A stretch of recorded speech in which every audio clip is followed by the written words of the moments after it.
Welcome to Flat Earth Debate Uncut and After Show. I'm your host Nathan Oakley, and if you are new to this channel, or you've not done so already, then be sure to subscribe. Hit the bell notification icon and join button if you'd like to become a Nathan Oakley 1980 channel member and keep up to date with the Flat Earth Debate. If you would like to support the channel, there is a super chat that runs alongside each of these shows while they premiere, and there's also a Ko-Fi, Patreon, crypto and thanks button in the info box below the video. Speaking of Patrons, I'm going to do a quick shout out to all of you who do support me on Patreon. So, a massive shout of thanks and appreciation to Chris Wouters, Mr. Amish, Sensual Goat, Mitch Kennedy, Rod, The Names Burley, Twad Wazzle, Jason Hornsby, Christoph Fournier, Flat Earth Travolta, J Mels24, Unimento, M Iron26, Endless, Golden McKeon, Retro Bill, Level Plain Poem, Canna Bear, Michael Kahn, John Kays, Patrick Gunnels, Banter, Mel B Styles, Harry Blade, Mobile Max 777, Rob W, Del West Watson, Unbelievable Productions. Oh, I can't see the rest of my screen. There we go. Blue Ridge Ranger, Abraham Mohammed, Skeptic936, Life is Short, Texas Mike, David Wayne Foster, and Dank. So another massive thank you to all of you for supporting me on Patreon. Now I will hand over to whoever is in Discord and Google so you can enjoy their dulcet tones while I set up for today's live show. Yep. Particle collider. It's called Operation APEP. So APEP is an ancient Egyptian Coptic god. Ancient Greek was the ancient Egyptian deity who embodied darkness and disorder and was thus the opponent of light. So that's what the NASA 3 rockets are named after, for the shooting into the eclipse. Shooting into the Far eclipse. out. And what is it supposed to do? Oh, good morning, Neil. Good morning, Nathan. Morning. Well, their claim is that they are going to measure the temperature variances when it turns dark, when the sun's blocked. But yes, NASA's going to shoot 3 rockets into the shadow of the eclipse. The name of the operation is APEP, and PEP is the name of an ancient Egyptian deity who embodied darkness and disorder, the opponent of the light. Do you know where they're launching these rockets from? Let me have a look. Come on. We'll launch from Wallops Flight Facility in Virginia. And at what time is the fireworks? The disturbance in the ionosphere created when the moon eclipses the sun. Yeah, sure. It's not too far away from me. I should be able to see the rockets at least then. The sounding rockets will launch at 3 different times, 45 minutes before, during, and 45 minutes after the peak of the local eclipse in that location, Virginia.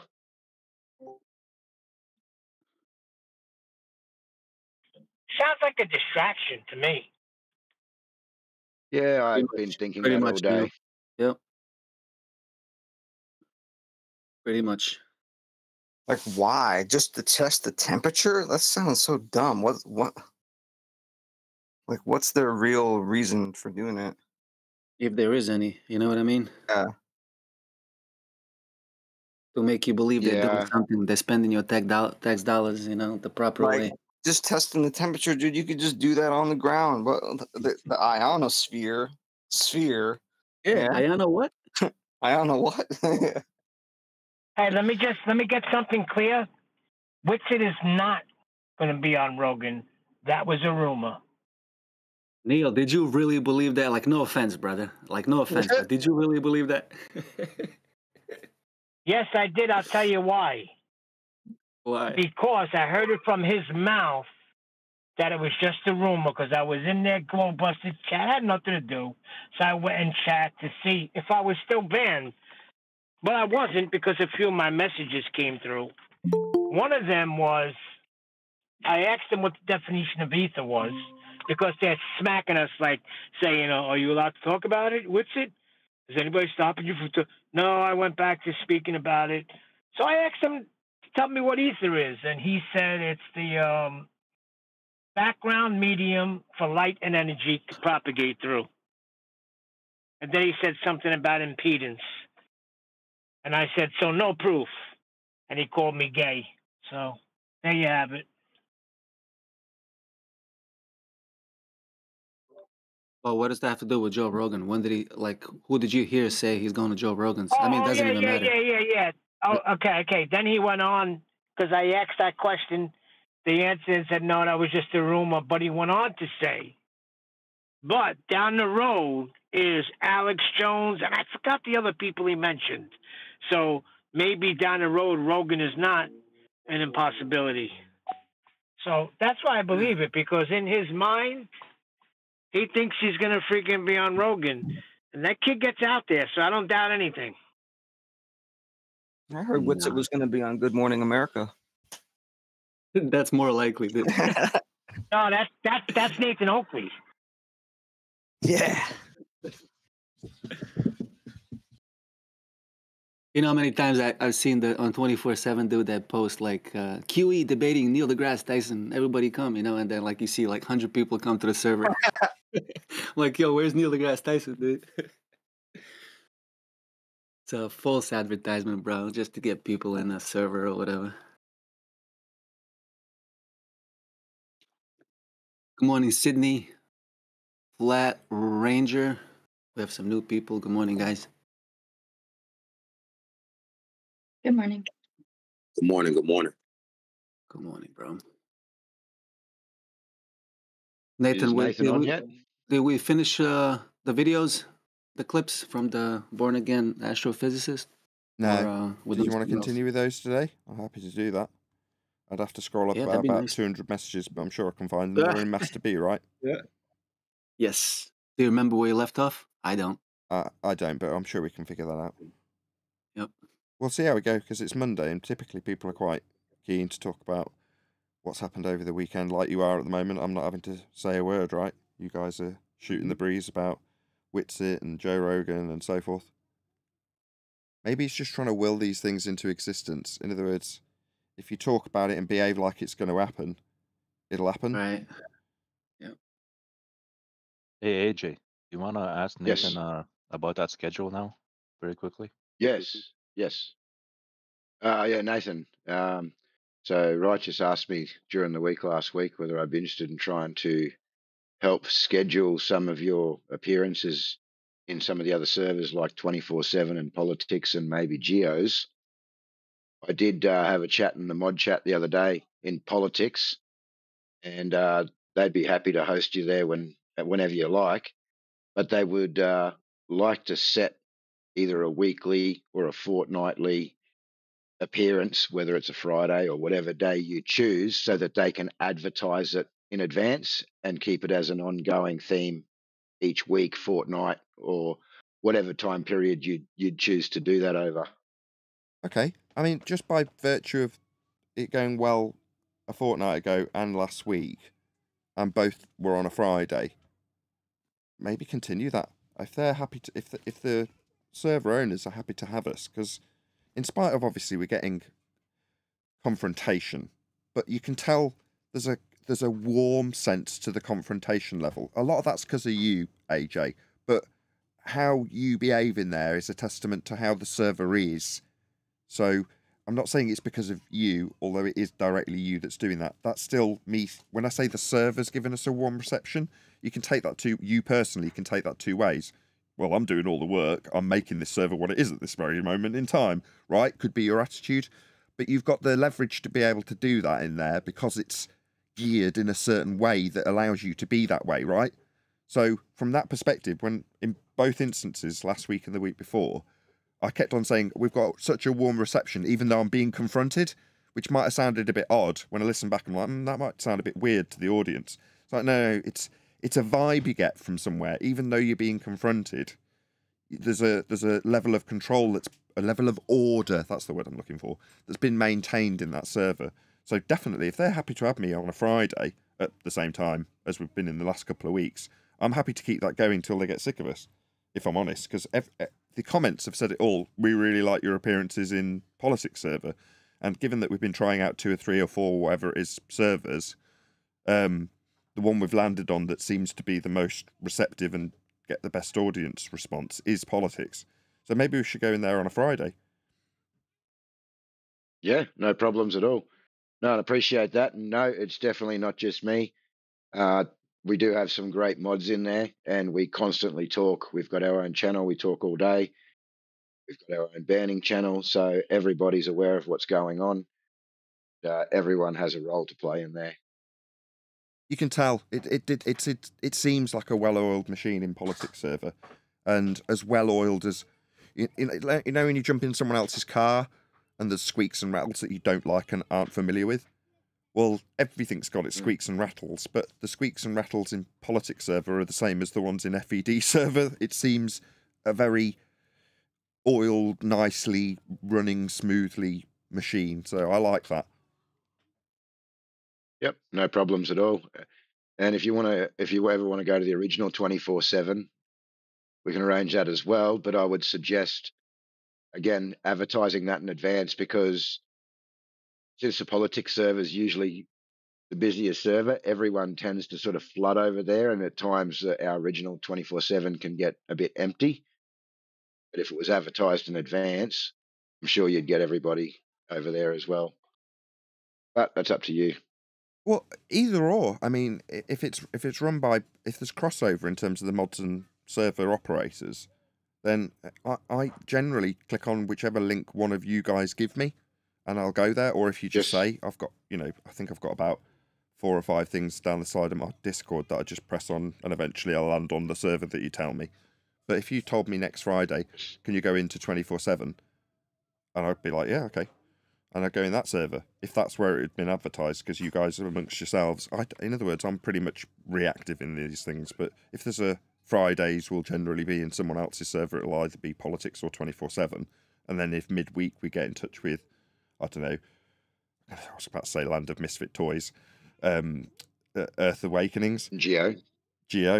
If we go to Earth Awakenings, we'd just get in touch with them on a Wednesday, a week in advance, and go, next Wednesday, can we come into your server? Because, I think, again, the number of servers that we end up going in, we'll just end up finding that a mod in one of these servers goes, actually, I'm a mod in this other server. Can you come and make an appearance there? And that's how it will happen. That's how it's happened so far. And we've gone from 1 to now filtering our way around 4 different servers, which is great.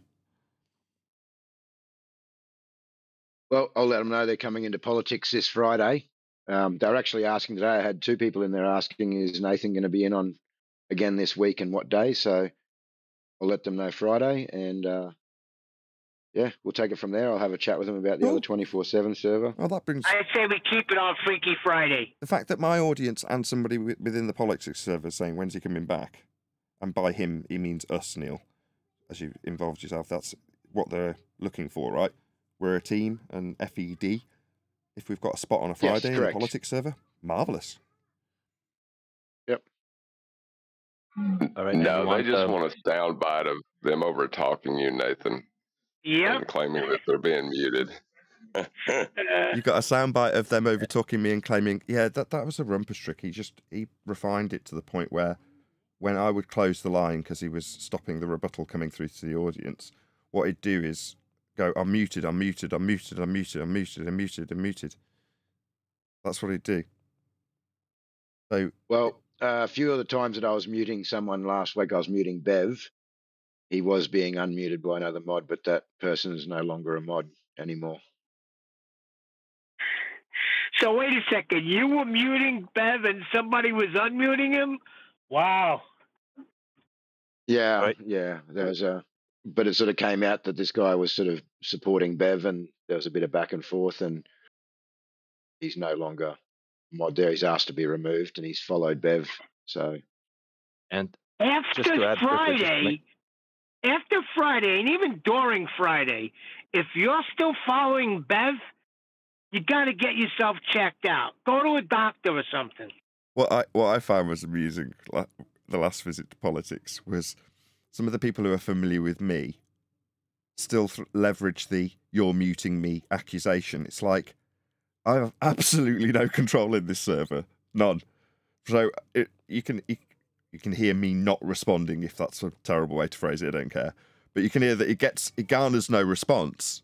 Now, 99% of the time when they accuse me of it happening here, I'm not doing anything. I'm not muting anybody in the server. In fact, you can see if I do it on screen.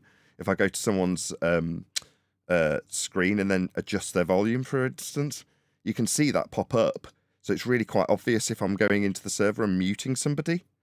Now, in terms of what my lines do when I gate out various people and use talkover and various different things to keep the show audible, right?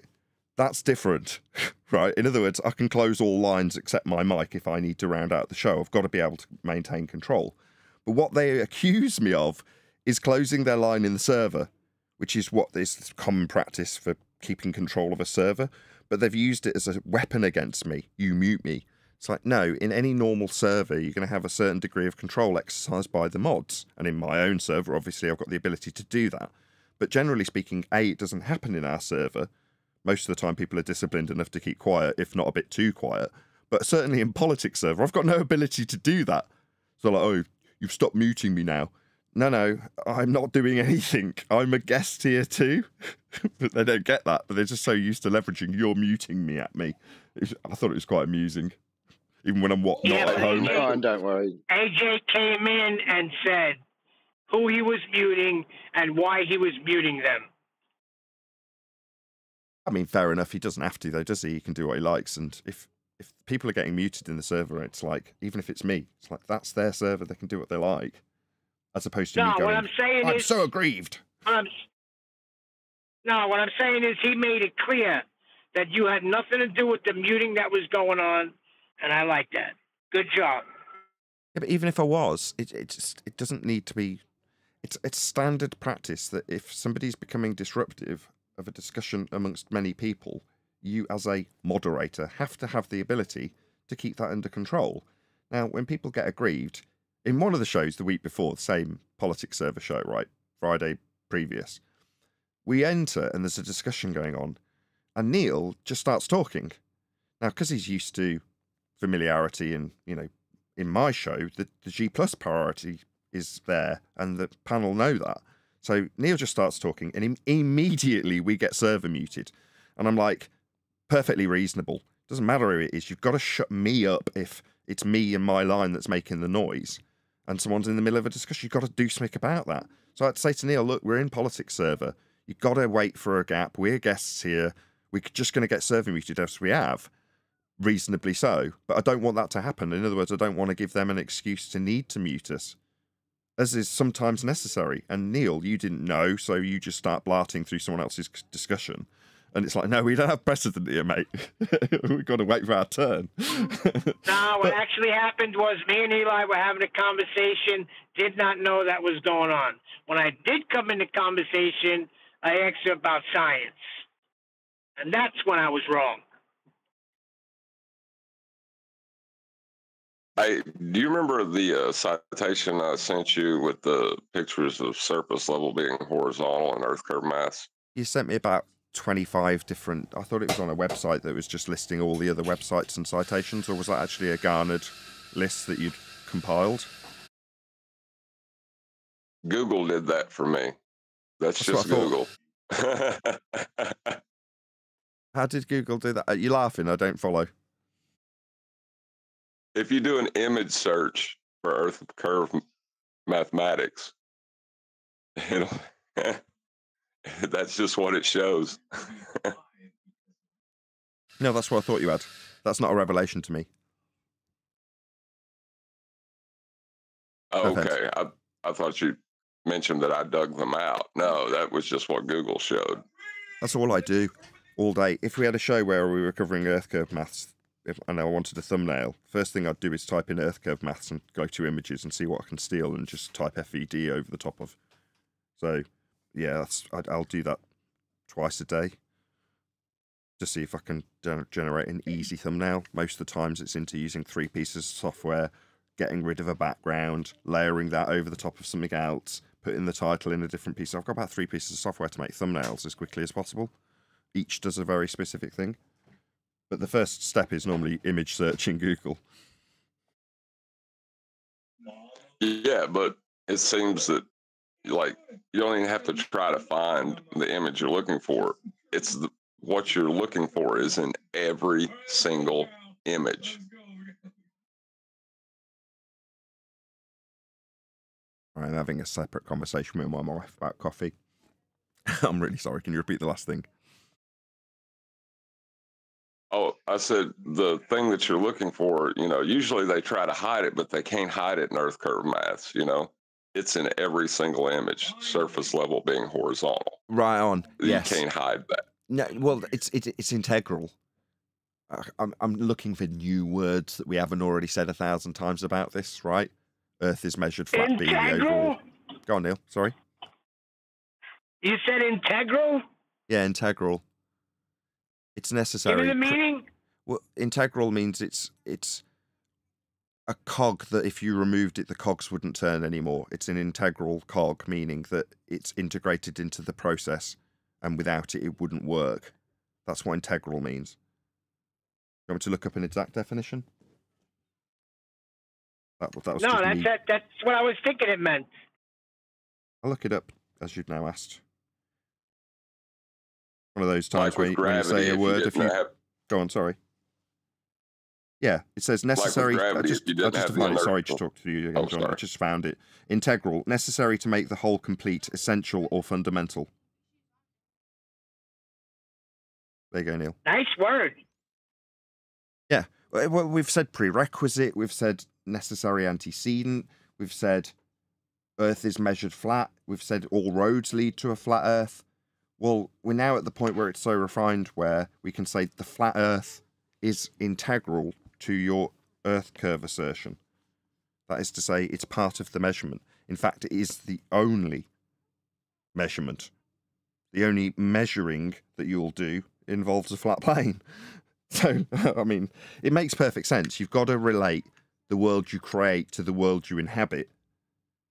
If you exclude certain elements, we've obviously covered in a massive amount of way perspective. But if you're gonna take one aspect and call it something else, Earth curve versus perspective, then you've got to have a fundamental grasp on what you will actually be measuring, so that when people go out into the real world and start taking measurements, it does correspond with an aspect of your maths that says we've got an Earth curve. Now, if you're savvy, you'll recognise an orthographic view and a hijacking of perspective, or not, depending on why you'd be considering those things. If you're not looking at them for your work, you might not consider that there should be some bias applied to it when it's claimed to be science or whatever they'll call the maths. But ultimately, to get back to John's point, you can't get away from the necessity for a flat Earth. Now, in previous shows, I've suggested that this is the reason we've not been censored out of existence. If it was a particularly egregious subject with Bigfoot, they could very easily just draw a line through Bigfoot content rather than under it. And that would be it for Bigfoot content. Now, it's not egregious, but flat Earth is, yet we're still here. Why? Well, because whenever John brings up, well, how are you going to censor out within the algorithm the process of celestial navigation when described by a navigator? That's involving a flat Earth in the description. Now, they don't say it in that way, but that's a fact. It's integral to the measurement of Earth because it's flat. So you can't get away from it. So as much as we've skirted our way back through the back engineering to the origins, to the genesis, to the measurement that you're actually taking in relation to the ground, now we know that path. We don't necessarily need to concern ourselves with parallel light rays hitting curves that don't give you angles to transpose that non-angle into the middle of a sphere so that it works with the original measurement of the equatorial plane. Forget it all. We work with the equatorial plane, Earth's measured flat. And there it is, because it's an integral part of the maths for assumed, suggested Earth curve below surface level. There it is, surface level. It's flat. Eye level, parallel with it. It's necessary to make this maths make the inference that you've got an Earth curve below surface level. We haven't. But you've got to measure something, and that's surface level. Can't get away from it.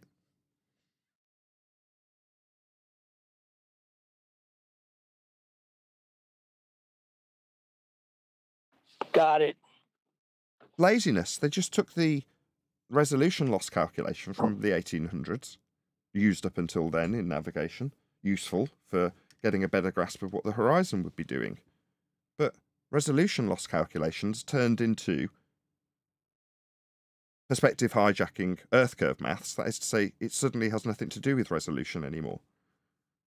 It's everything to do with Earth curve blocking your view. It's like laziness, psychopathic recycling.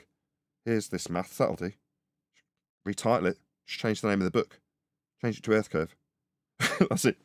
Done. Keep the maths exactly the same. I'm going to rattle off my coffee. Hopefully the conversation doesn't die on his ass so I can step away from this chair. So, John, let me ask you a question, John.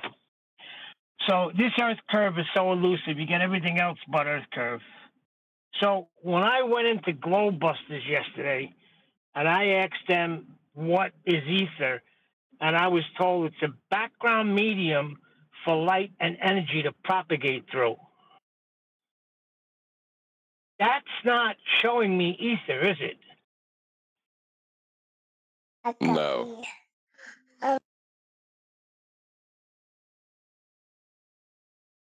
It is showing you that they have a fundamental misunderstanding of the mathematics of wavelength. And then Jiren says, listen to what he says.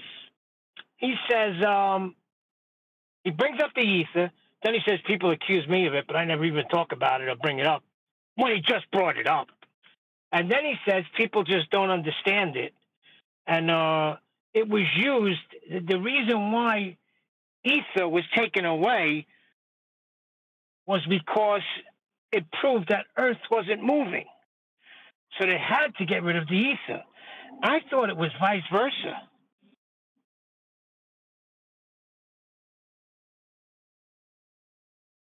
I don't. I guess if you have two faulty presuppositions and you have to get put into a dichotomy where you got to keep one, you know, like that's all it is.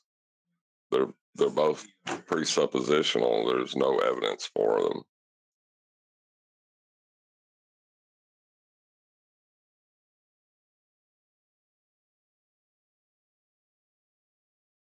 Yeah, he claims he had a win and nobody would debate him, and he just shuts people up. But meanwhile, Adam read some of the comments he got from that last debate he was on. He's in delusional world, this kid.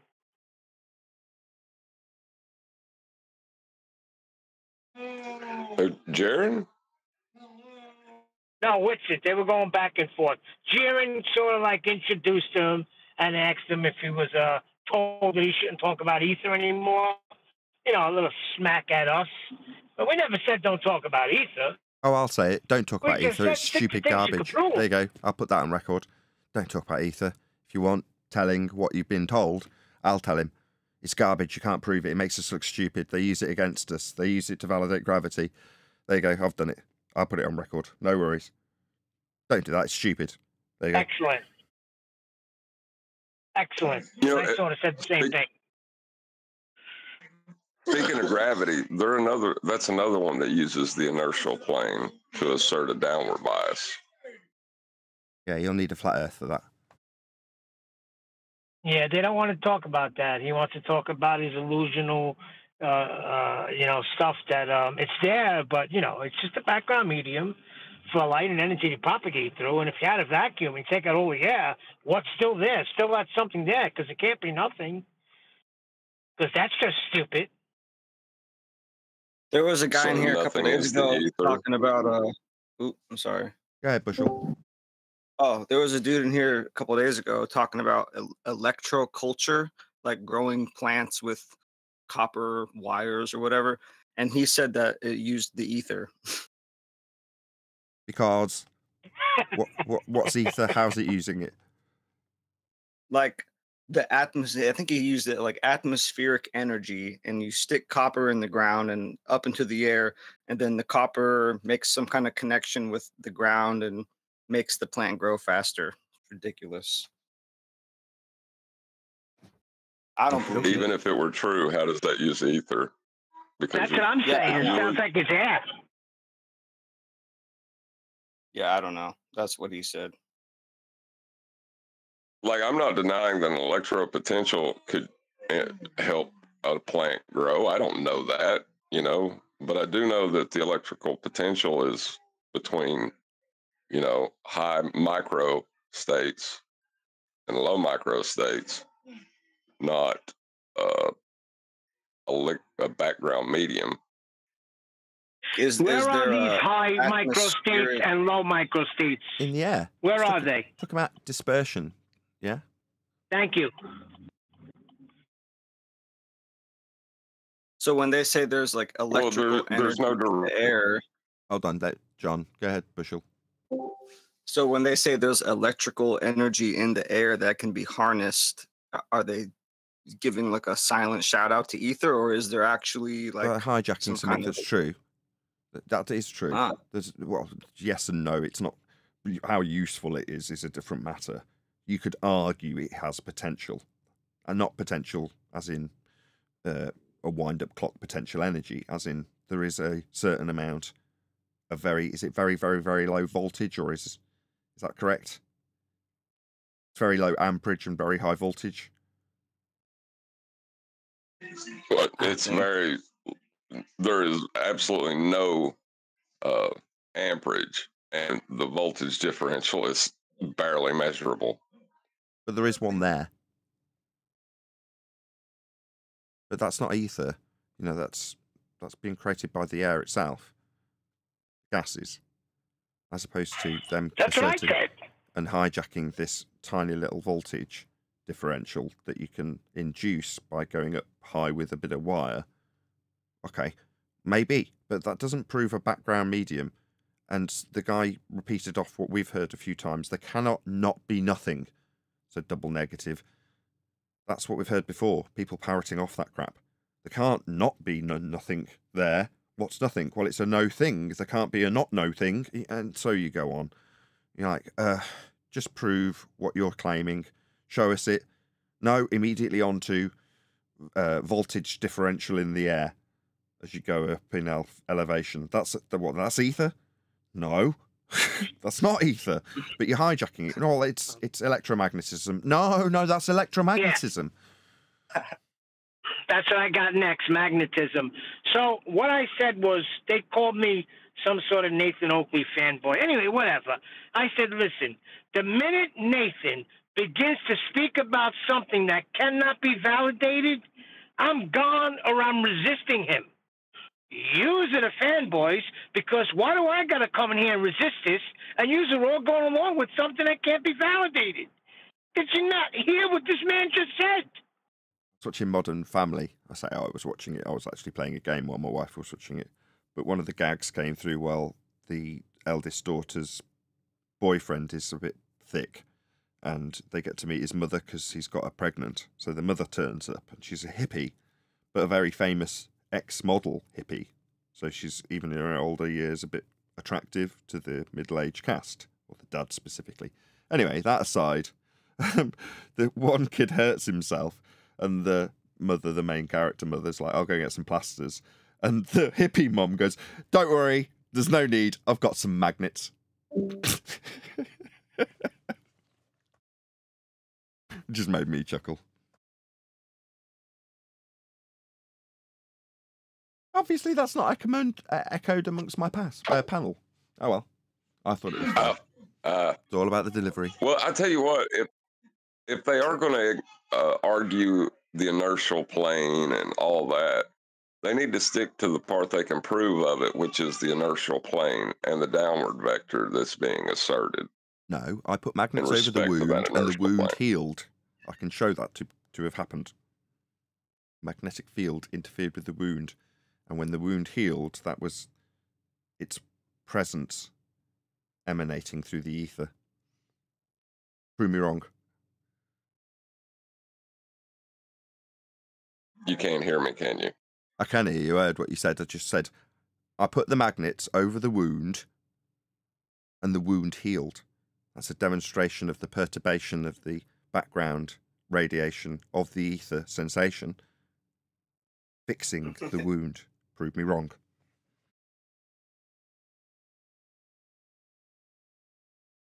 See? Done. Proven. See? Just a little bit of bullshit with a little false comparison and an example in physical reality. I can conjure the ether. So easy. Just throw a few extra long words, perturbation, manifestation. Throw them in. People will suck that shit right up. I love it. It's at 100. Oh, was that a claim? It's at 50. What, the people will suck that stuff right up? Yeah, they do. We've watched it. People want a replacement bullshit for their bullshit they found out was untrue in the globe. Ether offers it them. Sometimes you don't even need answers. You just need the promise of answers in the future. You don't even need technology to show that you've got some merit or use to the bullshit you're peddling. Sometimes just the promise of a technological advancement in the future is enough. I find it quite pathetic. It does sadden me, if I'm honest. There's so much enthusiasm I can have for this subject and do. It's one of the things that truly saddens me. The ease that people are put back on the beaten path just saddens me. I don't know what else to say. Dude, and But, then they like- accuse you of being anti-progress. Like, oh, you don't want to know about infinite energy and you're just getting in the way of the future of technology. Do you know where most technology comes from? Scientific advancement. Yeah? So you tend to find that No, That's what I was about to say. technology is born out of people figuring the cause of something they've observed in nature and gone, I wonder what caused that to happen.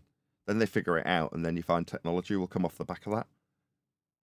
Well, people have Right, mistaken. like the crystalline diode structure of your iPhone and smart devices. That was from the use of semiconductors working in correspondence with electrical charge to give you images. That's quantum mechanics. That's not ether. Yeah, that's quantum mechanics at its absolute essence. That's where I was going with that. Thank you, because you gave a much better summary than I would have done. Precisely. You go from... Guy, we have a show here called Quite Interesting. It's hosted by somebody relatively famous called Stephen Fry. And he explained this really well once to the panel, saying when you explain scientific experimentation to somebody, it is baffling. Most people won't understand what you're explaining to them.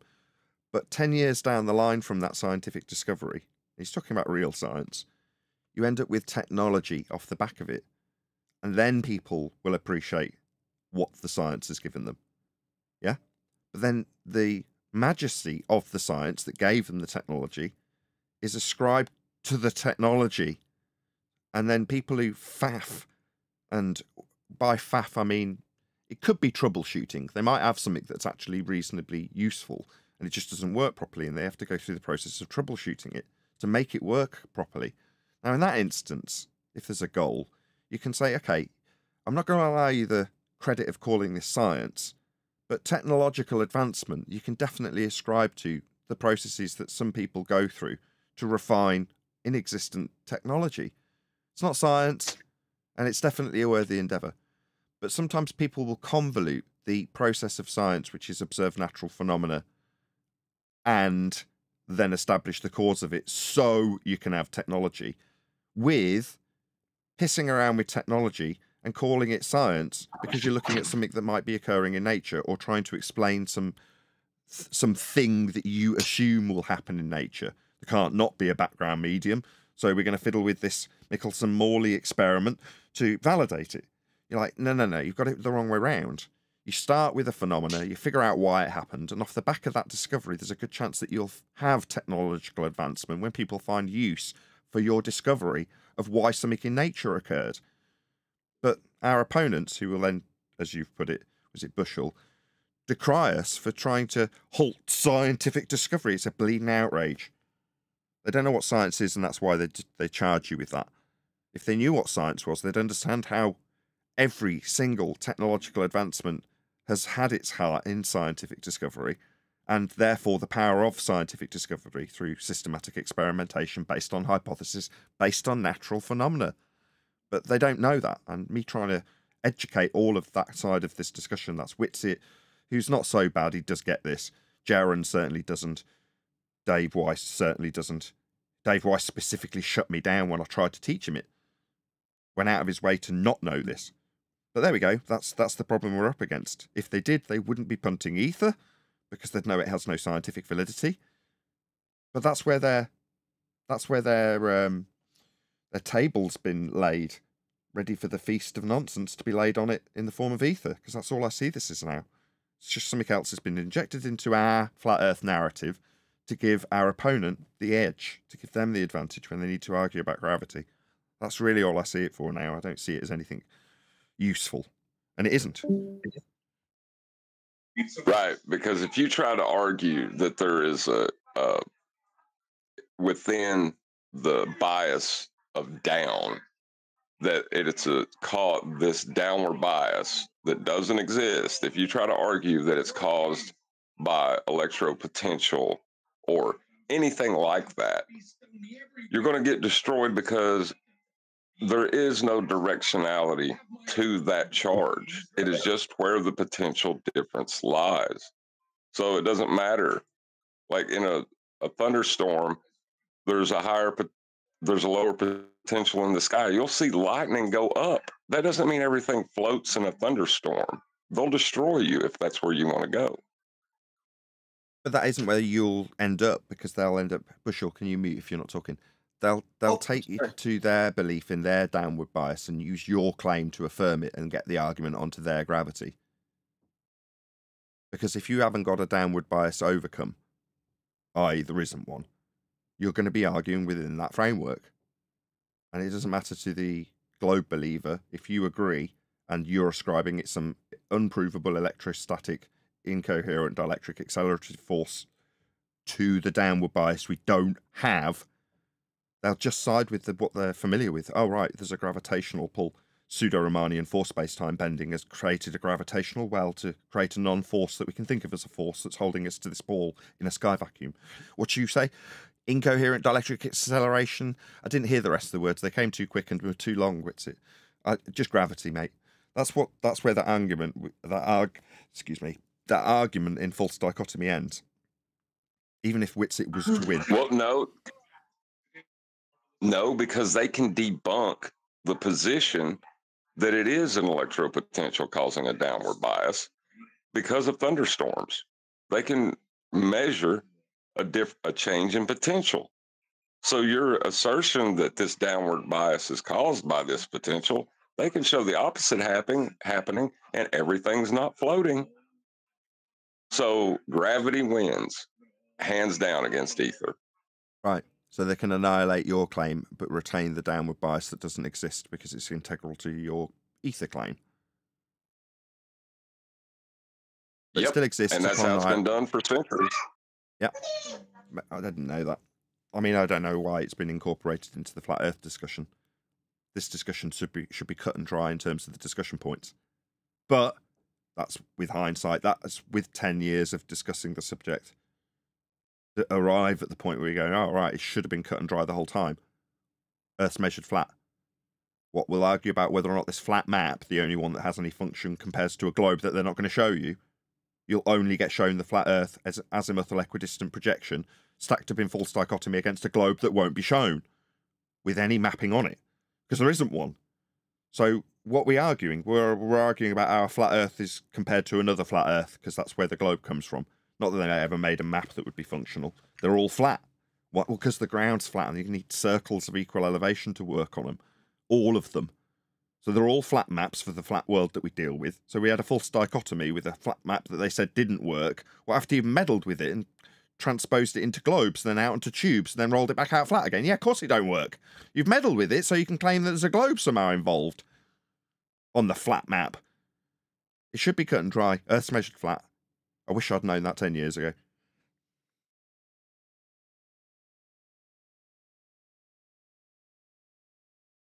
It's a conversation killer for sure. Well, it's a debate killer, isn't it? You no longer need to justify your belief, and half the fear that we faced for 10 years was having to justify our flat Earth belief. And starting the argument with, how does your belief in a globe stack up against my belief in a flat Earth? It's like, nah. If I'd have known that 10 years ago, my opener would be, your globe belief is based on my flat Earth measurements.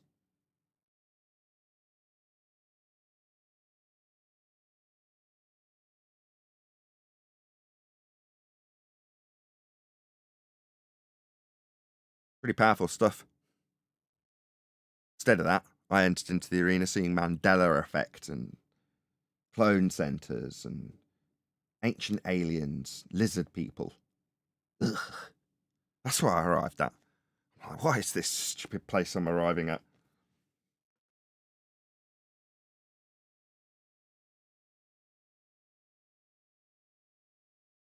They go from that level of crazy, nonsensical garbage to things like ether.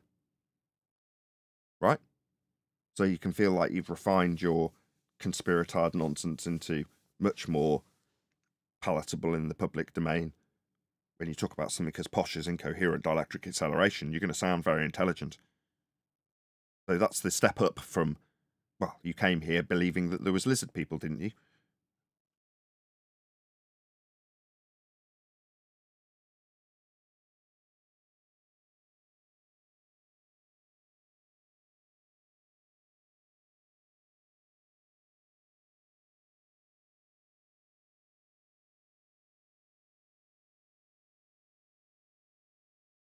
Or maybe not. No one's agreeing. Did everyone get here through a reasonable path? Did no one else arrive through conspiratorial nonsense?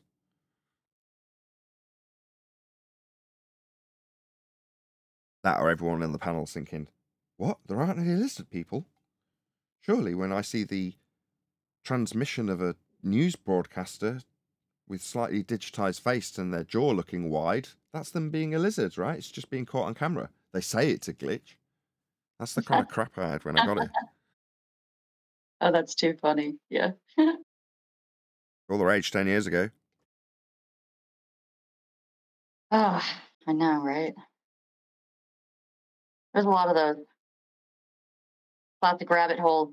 That's one of my favorites, though, for sure. Yeah, it's there to waste your time. Quick, look over there. Right, exactly. But of course, doing research into all this, it's just like, yeah, that's one of the ones that's always hilarious and fun to bring up. A lot of Globers think that, yeah, all that shit. They always bring up lizard people. It's really funny. Yeah, that's it. They're the ones that are often the conspiratards on the Globe side. Oh, straight up, 100%.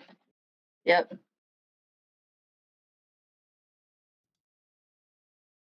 Good morning, everyone. Good afternoon. Morning. Good morning, good afternoon. We've got a couple of things on the books for today. We do have the extended Danny Faulkner, or was it a different guy? I forget. Discussion that we're going to cover. There's a few clips that we didn't cover at the end of Thursday. Who is it? Jason Whistle. Jason Whistle. That's the guy. Okay, we covered him last Thursday before we went into the politics server on Friday, so check out either of those two. We'll get to those a bit later. But there's a discussion that we've been having in the pre-show, which we will come back to prior to that, which may take us through the whole live show. We'll see how we get on. But I'm going to ask a couple of housekeeping questions just to keep them on the agenda, so to speak. Right.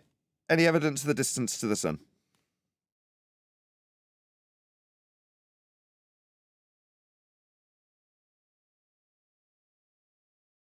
How about any scientific evidence for gravity? Not science. What about any single viable hypothesis from any of the fields of astronomy, cosmology, or astrophysics? Pseudoscience is not based on hypothesis, no. The perfect. Couldn't seismology be included in that? What's the naturally observed phenomena? No, I'm asking, shouldn't seismology be included in that list of disciplines that are used as claims for a globe Earth? Oh, right. As in, could you claim it's pseudoscience? That depends. If somebody proposes that seismology is science, then you can call them on it being pseudoscience because it hasn't adhered to the scientific method. That's where I was about to lead you, not knowing which side you were arguing that from, as you could probably detect. Thank you for clarifying, so I don't have to do that. If you're just claiming seismology, okay, yeah, fine. Seismology is a thing. As long as you're not claiming something outside of its purview, that would be scientific endeavours and cause and effect reasoning and hypothesis construction, of which it has none, then you're fine. It's part of the sorry, chemo every time. It's that sword that's offered up once you understand what science is, and if you haven't quite understood how to yield that sword, you're going to swing it around and take one of your own arms off. So asking somebody for their scientific prediction or hypothesis or independent or dependent variable simply because they've said a word like seismology, it's like, did they claim it was science? Because if not, why are you asking? It's like, you take it at face value. Not all claims are Well, when you being type proposed as science. seismology in online, every article will tell you how it's a scientific discipline, and it's referred to a lot. I'm just wondering why it's not part of a list. Then yeah, where you ask for viable hypothesis. Absolutely. The Can be definition of put them in the list. pseudoscience is a non-adherence to the scientific method. This is a little bit paraphrased, but in essence, a non-adherence to the scientific method when claiming something is science is by definition pseudoscience. So if something says this is a scientific endeavor, okay, fine. You just need to search that web page for the words independent variable or dependent variable. And if they don't appear, then it's not science. Because it will be absolutely without question, including those two things, because it's your cause and your effect, if it's science. If they're not, then you can immediately call foul and say this is just pseudoscience. And if they say, no, of course seismology is a science, like I just did, right? What was the naturally observed phenomena? Okay, great. What was the presumed cause of that effect? Right, so the suppositional statement was if this presumed cause of the effect, then whatever you claim is the phenomena in seismology, and the null, if whatever you presume is the cause of the effect, and whatever you're describing is the effect in seismology. What was the experiment? What was it called? How many people validated it? Let's have a look at this science. Oh, well, there wasn't one. We just read this data off when the event happened. Oh, okay. Well, that's step one achieved, maybe. You know, that's not science. Well, a lot of times in those journals, they'll confuse the hypothesis for an explanation and say the phenomenon was the earthquake and the cause was the tectonic plates. So if tectonic plates, then earthquakes. Yeah, if you exclude what offers empiricism to the methodology, which is the null and alternative hypothesis side by side, the empiricism that science offers comes out of the fact that you have a contradictory statement in the prediction.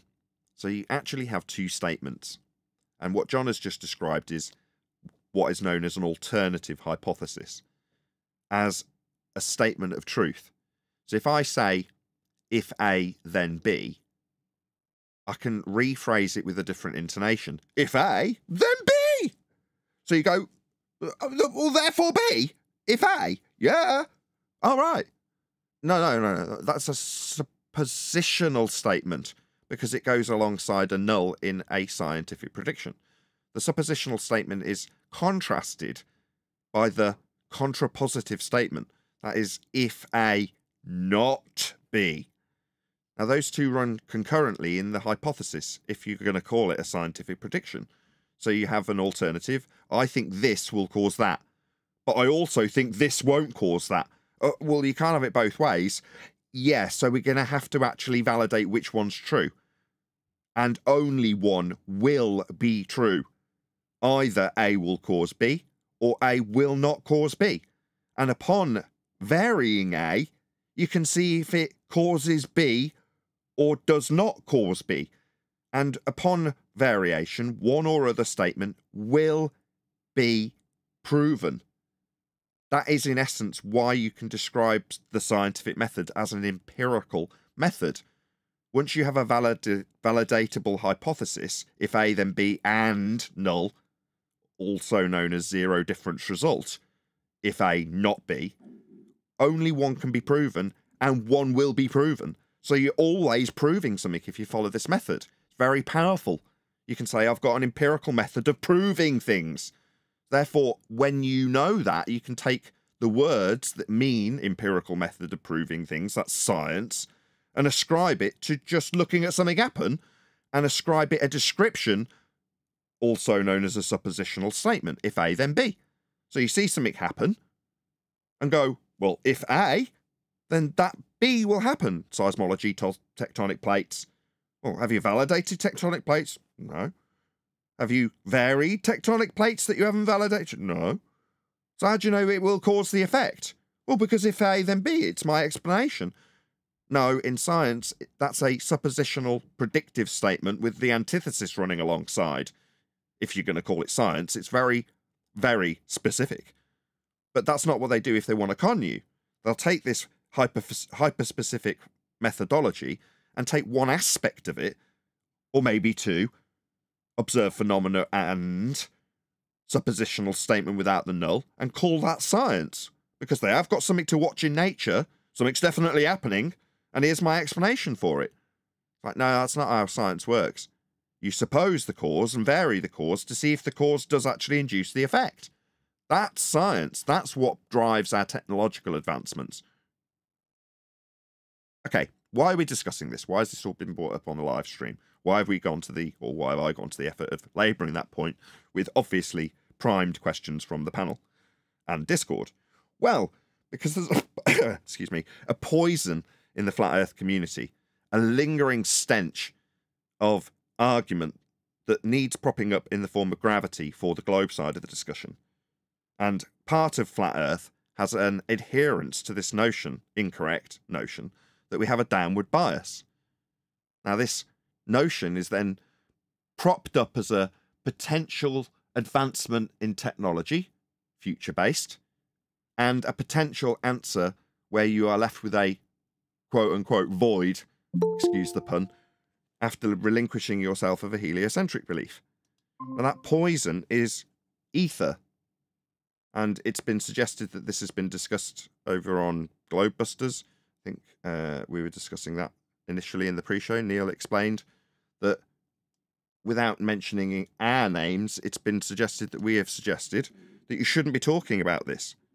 Now, while that hasn't been explicitly stated until now, I would absolutely, without question, suggest to anybody who is peddling ether, regardless if they are flat earthers or not, that it is nonsense, unprovable, definitely not scientific, has no validation, has no observed phenomena, definitely won't fit into science, and yet is peddled as such.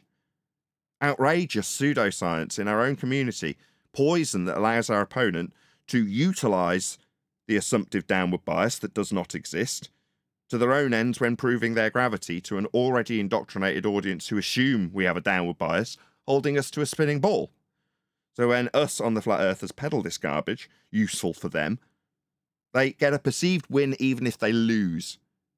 Furthermore, it is very easy to overcome their arguments when they actually put forth their very sparse evidence for their claims of ether, which are invalid and unvalidatable. So we just end up looking like idiots, when we could be very, very easily winning all the arguments moving forward into 2024. The last 10 years has given us enough armoury to absolutely destroy globe believers if we choose to do so, with a positive, proactive foot forward telling them how Earth's measured for their globe belief. Instead, we're affirming non-physical, fourth-dimensional, pseudo-force-based time-bending in the form of Einsteinian replacement for forces of gravity, by saying we've still got a downward bias when we haven't, so that we can validate the invalidatable in the form of ether, with lots of long words to try and mystify audiences who are listening to information that isn't worthy of their time. And it's poison. We mentioned it on Globebusters. I've had time to chew it over, and in terms of proactively chasing after people, again, we're back on the back foot with a reaction to people suggesting that we would suggest, without mentioning our names, that this garbage shouldn't be talked about. And I want to make that absolutely clear, if no one else has. Yet we don't want flat earthers talking about it. How dare we suggest what people talk about? No, we ask for proof. And if we're not getting it in abundance, we're going to say this makes us look bad because it does. Now, we've got enough on our plate looking and being assumed to be the stupidest people in the entire world that is sphere-shaped by pure fiat. We are just assumed that by everybody who thinks they're on a globe the moment you find out that this person doesn't believe as I believe that we're on a globe, therefore they're stupid, is the automatic assumption. Now, if you demonstrate that you're not stupid, but you've got something that somebody with a modicum of intelligence can overcome for an audience, then they will just assume that the default position is true and you are just stupid. You just seemed intelligent for a few moments. Well, we shouldn't be on the back foot ever. Earth's measured flat, and it becomes a globe with those measurements. There isn't a better argument. the future faking of technology that might come from ether. Get back to me when you've actually got something with your non-proven medium that makes us look stupid and offers our opponent an ability to infer a downward bias that doesn't exist. I'm done. That's what we were discussing in the pre-show. Check it out if you're a member. Become a member if you're not already. Yeah, but hold on. They said you don't because you don't understand Michelson-Morley. And people that don't understand this ether, they're the ones bracing against it. I've got nothing against interferometry, right? I'm not bracing against Michelson-Morley in the same way as if you're utilizing a technological advancement for a useful endeavor, then fine. I've got no issue with that. There's an inference utilized alongside a scientific claim that this experiment validates an improvable, non-existent, can't have nothing or nothing medium. It's garbage. It's not observing the phenomena of ether or any of the effects therein, because there aren't any, and suggesting that they've got a cause validatable through the suppositional construction of a hypothesis as described earlier. They're not doing any of that. It's pseudoscience of the highest order. The Michelson-Morley, hey everyone, the Michelson-Morley is interferometry used in an incorrect way. That's actually what it is. If you look at what they actually do with the rotating table and all this kind of thing. It's interferometry used incorrectly. As far as ether and all that goes, gravity will always win because people are familiar with gravity, and gravity makes a lot more sense to them. So overall, people will always choose gravity. Now, because you're going to have a lot of people who are ignorant of just basic everyday pseudoscience and science, and they're just going to go, I'm just going to go with gravity. That makes sense to me. That's what I've heard my whole life. So you're never going to replace gravity with ether. It'll never happen. And if you did, it wouldn't matter because you're replacing one thing that doesn't exist with another thing that doesn't exist. So what's the point in going head to head with something that you can't replace? It's like trying to replace eBay. You won't. Yeah, people that's are going pretty to much. keep going. Brian, that was pretty much. They said because they switched gravity. The reason why this is so important is because they got rid of the ether because it proved that Earth wasn't spinning. Well, that's just a wild non sequitur. Just want to point out that like minds think alike, or great minds think alike. So before Brian got here, that was pretty much exactly what John had said in the pre-show. Would you not agree, John? It was just a different person saying the same exact thing in a completely different way. But you and Brian basically said the same thing. Yeah, its only purpose is to give them the false dichotomy to argue about the cause of. Yeah, and the gravity will always win. Yeah, people are familiar with gravity, exactly. Therefore, it doesn't matter how well you do. Not to mention the fact that you can annihilate ether if you've got a reasonable understanding of how electrical potential works. So then you're left with both sides have got an assumption there's a downward bias. So the audience knows there's a downward bias. So now we just need to give it a name. And we're not going to call it incoherent dielectric acceleration. The person's just been smashed. So it's gravity. Whoa, whoa, whoa, whoa, whoa. Why aren't we standing back and asking if there is actually an effect to observe in the first place? What's that? All things go to the ground, looks up at clouds, releases helium balloon. No, they don't. Gases don't do that. Gases expand in all directions. They're not going down. They're not poured in from factories in the sky. So, no, we don't have that behavior. So what's next? The new word is impedance, Nathan. The next is the new word, impedance. What about it? Remember Gilded. Sorry, go on in. Just to say, what about it? We're talking about descriptions in electrical terms that some people may be familiar with and some people may not. But, okay, a varying resistance in a circuit. That's impedance. What's that got to do with ether? Oh, right, well, it's something else I can hijack. I mean, I had to go with electromagnetics, and now I'm having a go with electrical circuits and their varying resistive load. Why? Just show me ether. Oh, we can't have nothing. There's got to be something. No, that's not how this works. First, show me a naturally occurring phenomena. Then we'll go about supposing causes of that effect that we've observed. That's science. If you're going to suppose there's got to be something because we can't have nothing, and there's a downward bias electrical potential that means we need to explain why. No, we haven't got any of those things. No, step back. We haven't got any of that.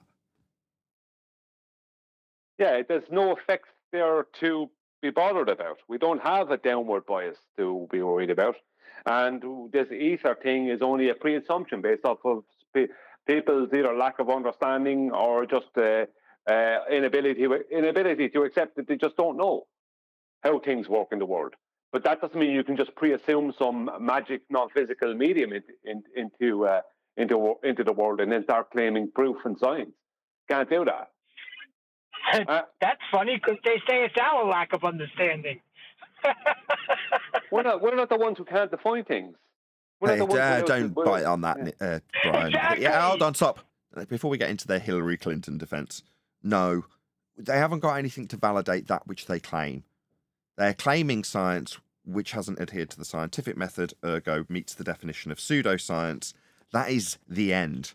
Now, if you want to top that off, you can top it off by saying, as a flat earther, should you not just demonstrate how Earth is measured flat? Because it's the genesis of their globe claim. Furthermore, why would we even mention the globe? If our opponents bring it up, we can show how, and I say again, their genesis is in a flat Earth measurement. That is what we should lead with.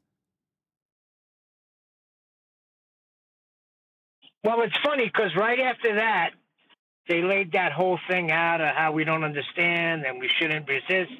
And they gave a vote of who was on board with ether. And, of course, everybody checked that they were on board. They started discussing flight routes to prove how Earth is not. So, You're breaking up, Neil. We got flight routes. Fine. Again, it's another one where the distortions of maps originally measured with angles to stars, then transposed onto spheres with the latitude system that's measured flat, to then be projected out onto tubes, to then be cut down the middle and rolled out flat, to then describe how flights work on them, are going to have problems. So as a flat earther, taking the position that a map that's only come to fruition because you've measured Earth flat, regardless of the distortions you've induced after that fact that Earth was measured flat to derive the genesis of these systems, you can put it in false dichotomy with someone else's map that they also will be using flat and say is a better representation of the globe. Or they'll use it on a globe simulation that isn't a map, that doesn't have flight paths actually utilised in practical application. And they'll say that is a better representation of the path that is designed to work with latitude and longitude that is a flat Earth measurement in the first place. So we've got false dichotomy on our hands. Now, while I could criticise me back in the past doing it 10 years ago, I feel that the genesis of the measurement for both maps, which is flat, should be the highlight of what you argue, rather than arguing whether or not your claim to be globe map that's flat versus my claim to be a flat Earth map that's come from a globe according to my opponent, have both got their origins in angle measurements off a flat Earth. Who cares which one works better with flight paths? I'm not a cartographer. If you want to moan about how flights aren't making it to their destinations, then go ahead. Oh, they are? And they use flight maps and charts? Yeah, they do. So we've definitely got maps. They're all flat, and they're all working with the longitude and latitude grid. They're all working with time and the sun and the way it's been projected and plotted, and the way the maps have been developed with a Polaris-centric system measured off a flat plane. For both sides of this argument, regardless of which map or model in simulation the globe uses, and regardless of which map or model you use a flat earther, both are flat Earth. They both have their origins in the same measurements. But what we should critique, whether or not our opponents have got a good justification for talking about how flat flight maps work versus how globe flight paths work. No, it's silly. Stacking up two flat Earths in false dichotomy. And what if the opponent seems to be really well sorted out on their globe projection that's come from flat Earth angles to give them latitude and longitude? That one will win because it's shown as a globe, versus the one that's on a flat map that's also come from flat measurements projected onto a globe to then be projected flat out flat again. How that one fails, they were both flat. Who cares that one's been projected onto a globe that they say works slightly better? The latitude systems come from a measurement of a flat Earth. So you wouldn't have that globe model to claim it works better with flights unless you measured a flat Earth to put the rings on it. I'm done. Well, the thing about it is that this is a common thing with globebusters and us. They're always a day late and a dollar short. They talk about ether and dielectric acceleration. We correctly detail and describe and define buoyancy and what weight actually is, which is just an apparent effect of buoyancy. They talk about flight routes, which is fair enough, I get that, right? But we detail the lift effect. So it doesn't matter to me what direction they want to say the flight is going in. The lift effect won't work on a globe. It'll only work over a horizontal plane. So I don't have to, you know what I mean? I don't have to argue then, how does the flight get from Sydney to Santiago? I don't need to do that. I just need to point out the lift effect. And it doesn't matter then after that. After that, whatever they're saying about the flight from Sydney to Santiago, whatever they're making up about it, has to be a load of rubbish at that point, right? Or there's definitely some kind of tomfoolery going on because the lift effect makes it impossible for flights to work on the globe. So that's the difference between us and them. We go straight to what is actually meat on the bones, what is going to work, as opposed to something that's fancy and looks good and lots of stuff to go with it, but it doesn't hold any weight, pardon the pun. No, it's you know perfect. What I mean? When it comes down to it. I could kiss you. You're absolutely spot on. Why argue about how flight paths work on distorted maps that have been projected from globes that have been taken from flat Earth measurements when you can point out how an aeroplane actually functions and isn't conducive with a globe, if you choose to? Now, in terms of how maps do function, they're flat, but in terms of how flights actually function, Earth is dealt with flat. You don't have to look far for them to be referencing and often disclaiming how non-globe shaped it will be dealt with. That's flat. As in, they're dealing with a plane, the elevations are dealt with off a plane, and they're flying above the plane, nose up, not curving down, not flying into a void, opening up ahead of them at 8 inches per mile squared. They're not doing any of that. Those are the proofs of a flat plane, because that's how the aeroplane is dealing with Earth. Well, let's argue about how maps work. Why? They're both false dichotomies. If we stack them up against a globe, with the flight and how it works, none of it involves a globe when you describe how it actually functions. It's the same with maps. Well, when I actually use the map, it's used with a flat plane. When you fly the plane, it's dealt with a plane. When you deal with the heights it's going to, it's dealt with respect to a plane. That's what you should lean on, right, Brian? Not our maps don't stack up in false dichotomy. Yeah, I mean, why lean on what is possibly how a flight is going from Sydney to Santiago, as opposed to the lift effect? How the plane actually flies, what it must do, what they must do to get it up in the air and keep it up there. Do you know what I mean? What they must do to make sure it doesn't career into the ground. These are the important things. Then it doesn't matter what direction they want to say it's flying in or what distance it's flying, because it can only be flying from A to B in a straight line, horizontal. Yeah, it's akin to saying, well, my argument is the Mercator versus the azimuthal equidistant. Okay, fine. Well, if within your paradigm, you've got to say that on the Mercator, you fly off one side and teleport to the other, just for the sake of argument, as that has actually come up in some years gone by. Well, all you've got to do isn't figure out which of the false dichotomy maps works better on the flight, because what if the Mercator works? We've got teleportation? Obviously not. How does a plane actually work? It doesn't teleport. So that immediately rules out all aspects of your claim. Well, yeah, but my map works better.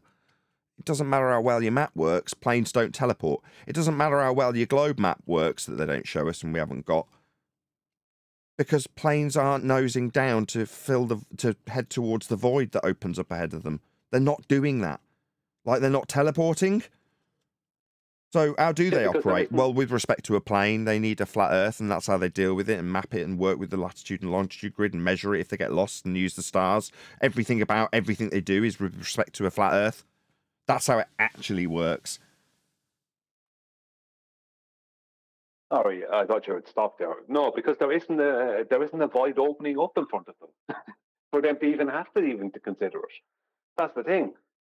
Planes just fly in horizontals. You know, like they can, they could do acrobatics if they need to, like do jet fighters, whatever. Yeah, but we're not talking about flying. If we're talking about going from A to B, London to Berlin, Berlin to Tokyo, you know, Tokyo to Sydney. What are we talking about? We're talking about straight lines. You know, that's how they fly. They don't have to deal with some big void opening up down at an angle down in front of them. You know, they're just holding the same altitude over a horizontal plane. That's all they're doing. Because they can't be doing anything else, as is proven by the List effect. So why argue about what direction Qantas has taken their plane and how long they claim to be in the air and how they're doing it? Because as John pointed out to me before, and I didn't like it, but he pointed it out to me refracted, is that they're like a Qantas or a private company. They can tell you what they want, and you can't demand them to give you any information. You can't demand that from them because they're a private company. Right, so you're not going to see which charts they're using, and even if you did, all you'd get to see would be the waypoints that they follow, that they program in. That's it. That's what you'd get to see. Most of the information would be dealing with the actual flying of the plane when they get to the airport or the negotiation of waypoints to it. That's it. Even if you got the charts, it probably wouldn't tell you as much as you would hope. But if you could piece together all of the charts, then you'd have an accurate world map. But that's not how the world gets dealt with by people on planes. They get divvied out little tiny sections and they get waypoints. They're like roads in the sky. It's like following a motorway. You go through a particular county and go, what, I've visited Cambridgeshire. Did you? What was it like? It was a long road that I travelled through. Well, that's what it's like for a plane. They're following waypoints. All of the information would be with respect to a flat plane, though, if you were able to acquire it. Yeah, all the maps would work with latitude and longitude grid measured off a flat Earth. They'd all be a flat Earth prerequisite like every map ever. The charts are going to be flat. They're going to work on a chart table. Yeah, not just that, though. Like, if you're talking about level flight, you know, as Brian points out, it'll be in relation to horizontal because level and horizontal are synonymous. You know, it's just so everything will be respect to a horizontal plane. Well, it can't not be because the lift effect makes it impossible for a plane to fly over anything but a flat plane. If you want to go from A to B and actually fly there, then there needs to be a horizontal plane for that to happen. Because the lift effect, it can't work. For you to be able to account for the 100% weight, for 100% weight of the weight of the plane, right, you need 100% positive lift. You can't have 100% positive lift, regardless of the wing type, unless you have an above horizontal pitch that's in relation to your airspeed, and that is only so you can fly horizontally. You can't do that. You have to fly with a nose down position all around the globe. There's no way around it. Otherwise, you're flying off into global outer space. Shout out to Pin Puncher. Says just clearing the milestone. Carry on. FED is ace. Thank you for the super chat. It is funny that that's how they claim spaceships get into second law of thermodynamics violation is they get horizontal and that horizontal carries them out into space. Well, you know this thing about the Great Circle route rubbish? You know that stuff? Well, that's a big heap of nonsense because if you actually look into it, the only time they can actually use a Great Circle route distance, proper Great Circle route distance, is in a very short flight. They actually must use rhumb line distances, which are a series of straight lines added together, when they're doing any flight that's of any distance. Because the Great Circle route distance and the actual distance over a short space won't be a whole lot different. But if you're talking about an international flight from LA to Santiago or LA to London or that kind of thing, then they actually use rhumb lines, a series of rhumb lines, because the circle route distance is actually not going to match it all the time. Sometimes because the circle routes are based off of Great Circle routes are based off of a globe, but the distances aren't going to work in reality. This is why they must use run lines added together. But the ballers don't understand this. They think, oh, everything follows the Great Circle route. No, it doesn't. The Great Circle route is something that you can mathematically add in later on, or you can use over a short distance. You can't use them over long distances, which are any major flights, which is the real, you know what I mean? Flying from Denver to Salt Lake City, maybe you can use the Great Circle route there, but you can't do it if you're flying from Denver to Toronto. Do you know what I mean? Then you must use run lines. Right. Right, but even to assert a circle, don't you need a straight radius?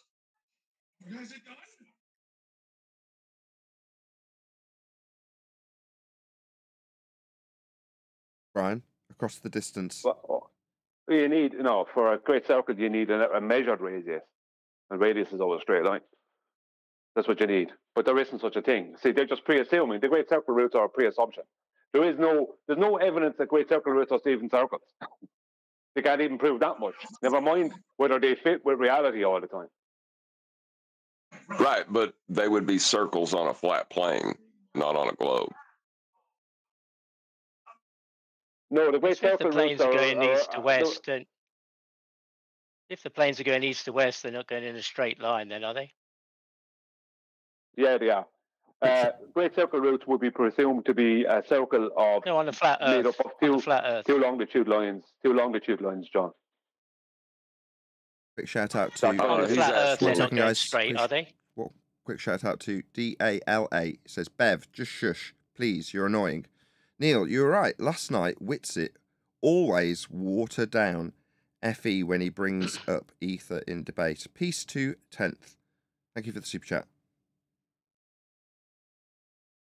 On a flat Earth, the planes aren't going straight east to west, are they? On a flat Earth. East to west in the compass pros or east to west on the map? Hold on. Planes don't fly following a latitude line. Before we move on to that, right, we accept that planes fly on a plane, right? They're nose up, they're not following any curvature. We accept that, right? I just want to point out to the audience that in order to sit at this table and have this debate in terms of how you ascribe, that's what's his name? The guy that was just talking. Elderbev. Elderbev. Elderbev. Or Elderbear. It's not very helpful, Neil. Come on. You know I'm good for the show. We have a prerequisite. We both must accept that we're flying with respect to a plane, regardless of how we describe how we turn left or right or go straight in this instance. I'm not going to influence the debate that you're about to have with Brian, but for us, you and I, or you and Brian, to have the discussion, you both must accept that Earth is being flown upon flat, right?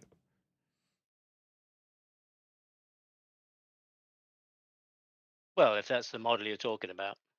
No, I'm saying that planes deal with a plane in terms of how they fly, regardless of how we're going to So describe talking the about maps. the direction, not what they're flying over. I mean, we're talking about the flat Earth. That's what I said. On the flat Earth, are they flying straight lines? That sounds a bit like But double you are speak. talking It sounds about like I'm different about to when get you a say flat concession into the exact way I just described we should do with our audience when describing a fellow show about flat Earth, which is to say, we could argue all day about how maps work and the distortions and what we're doing when we travel east and west.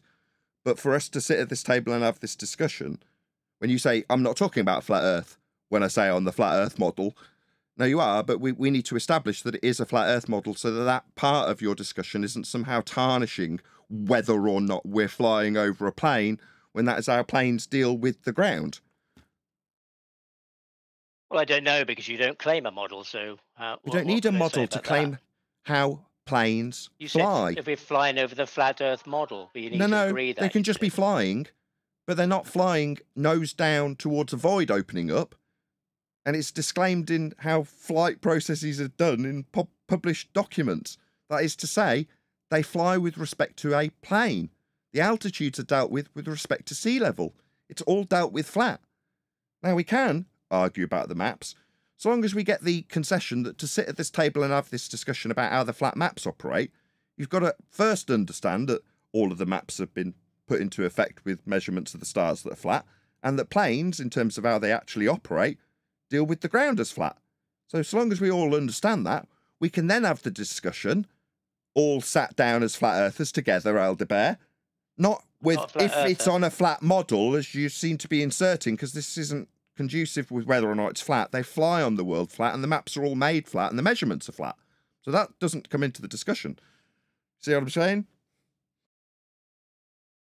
Well, I was just talking about direction. I wasn't talking about, how the plane is flying up and down or anything. It was Right. just I was No, that's asking fair about enough. on the flat Earth I got model. Are they flying in straight lines? Yeah, got that. But to have that discussion, second time's a charm, we must all concede that the way that the plane actually flies is flat, and the way the maps are developed for us to argue about how they work is also flat. As long as we can have that, we can move on. And I know it's not your discussion. I'm saying to sit at this table, there's a understanding that we must all have that Earth is being dealt with flat, and the maps have been created flat, and the planes are flying over it flat. I don't know. I haven't established that yet. Well, why would you just asking introduce whether or questions not it about- would work on a flat Earth model if you haven't established through our means of proving it's being dealt with flat? You would rather put it into a false dichotomy about whether or not if it's on a flat Earth model it'll work. Yeah, pretty much like we gave in the preamble of this live show. Some people would rather take it to a false dichotomy about how a flat Earth map works against another flat Earth map. Because, as I say, to sit at this table, we must have our opponent, are you? Because you're seeming like you want to phrase this like, if flat Earth models work, this map will have us travel straight or not. Nah, we're flying over it flat, and the maps, both of them, whichever ones you stack up here, will all be measured with respect to Polaris and a flat Earth system of angles. So we all understand it's flat. Third time's a charm. What do you mean both maps? Which one? What do you mean? Any, all. When you say that? If we're losing latitude, we're going to be dealing with an angle-based system from Polaris that's measured flat. So it doesn't matter which maps, any of them, if we stack them up and say our flights might work on them. I didn't say anything about a map. I just said, are they flying in straight lines if they're going east to west Okay, on so the flat Earth? maybe a little bit of homework for you assume a then. flat Earth. Could you get us some Sorry? flight charts, the ones they actually use for flights? Could you get us those?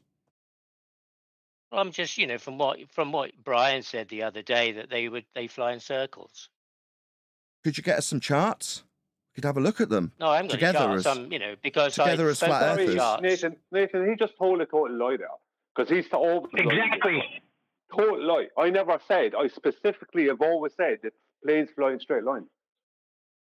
See, Well, that's what I'm what he asking. needs to do, Because if they're following the compass, won't they? what you need to do, besides stop lying, stop lying to the world, what you need to do is go off and learn about airplanes and then come back and talk to us. Because I'm not interested in educating you. And you also need to learn about longitude, latitude, and learn about east to west. That's what you need to learn about. And about how That's what I'm compasses here work. to do. Try and learn about it. Yeah. I'm not here to teach you. You do your own research. I'm not interested in talking to a lawyer. Right? You don't lying. What are you understand how talking planes work. You don't understand how compasses work. And when you're shown to be wrong in what you do think you know about them, you don't concede. You even try to lie your way out of conceding. So no humility. I'm interested in talking to you. I'm not interested in talking to you. You're a lawyer.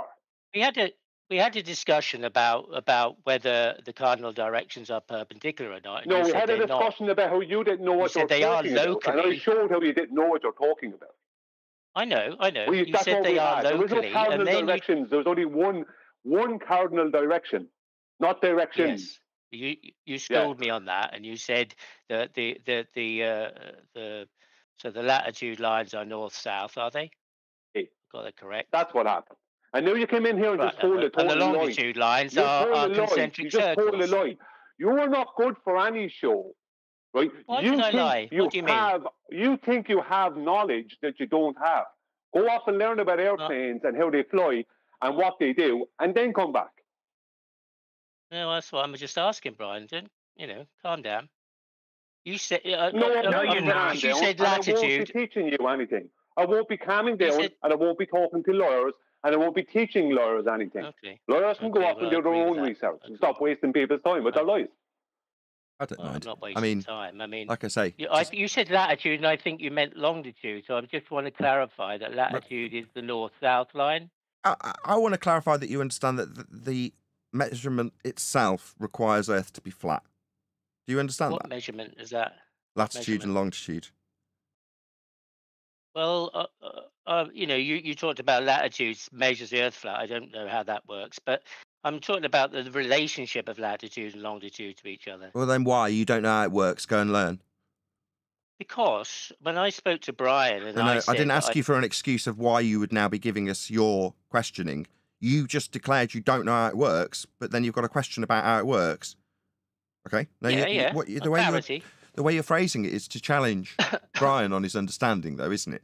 But you No, don't he know said I how it was a liar. works. He is. I'm not done berating you. You're coming to Brian from a position of ignorance, combatively.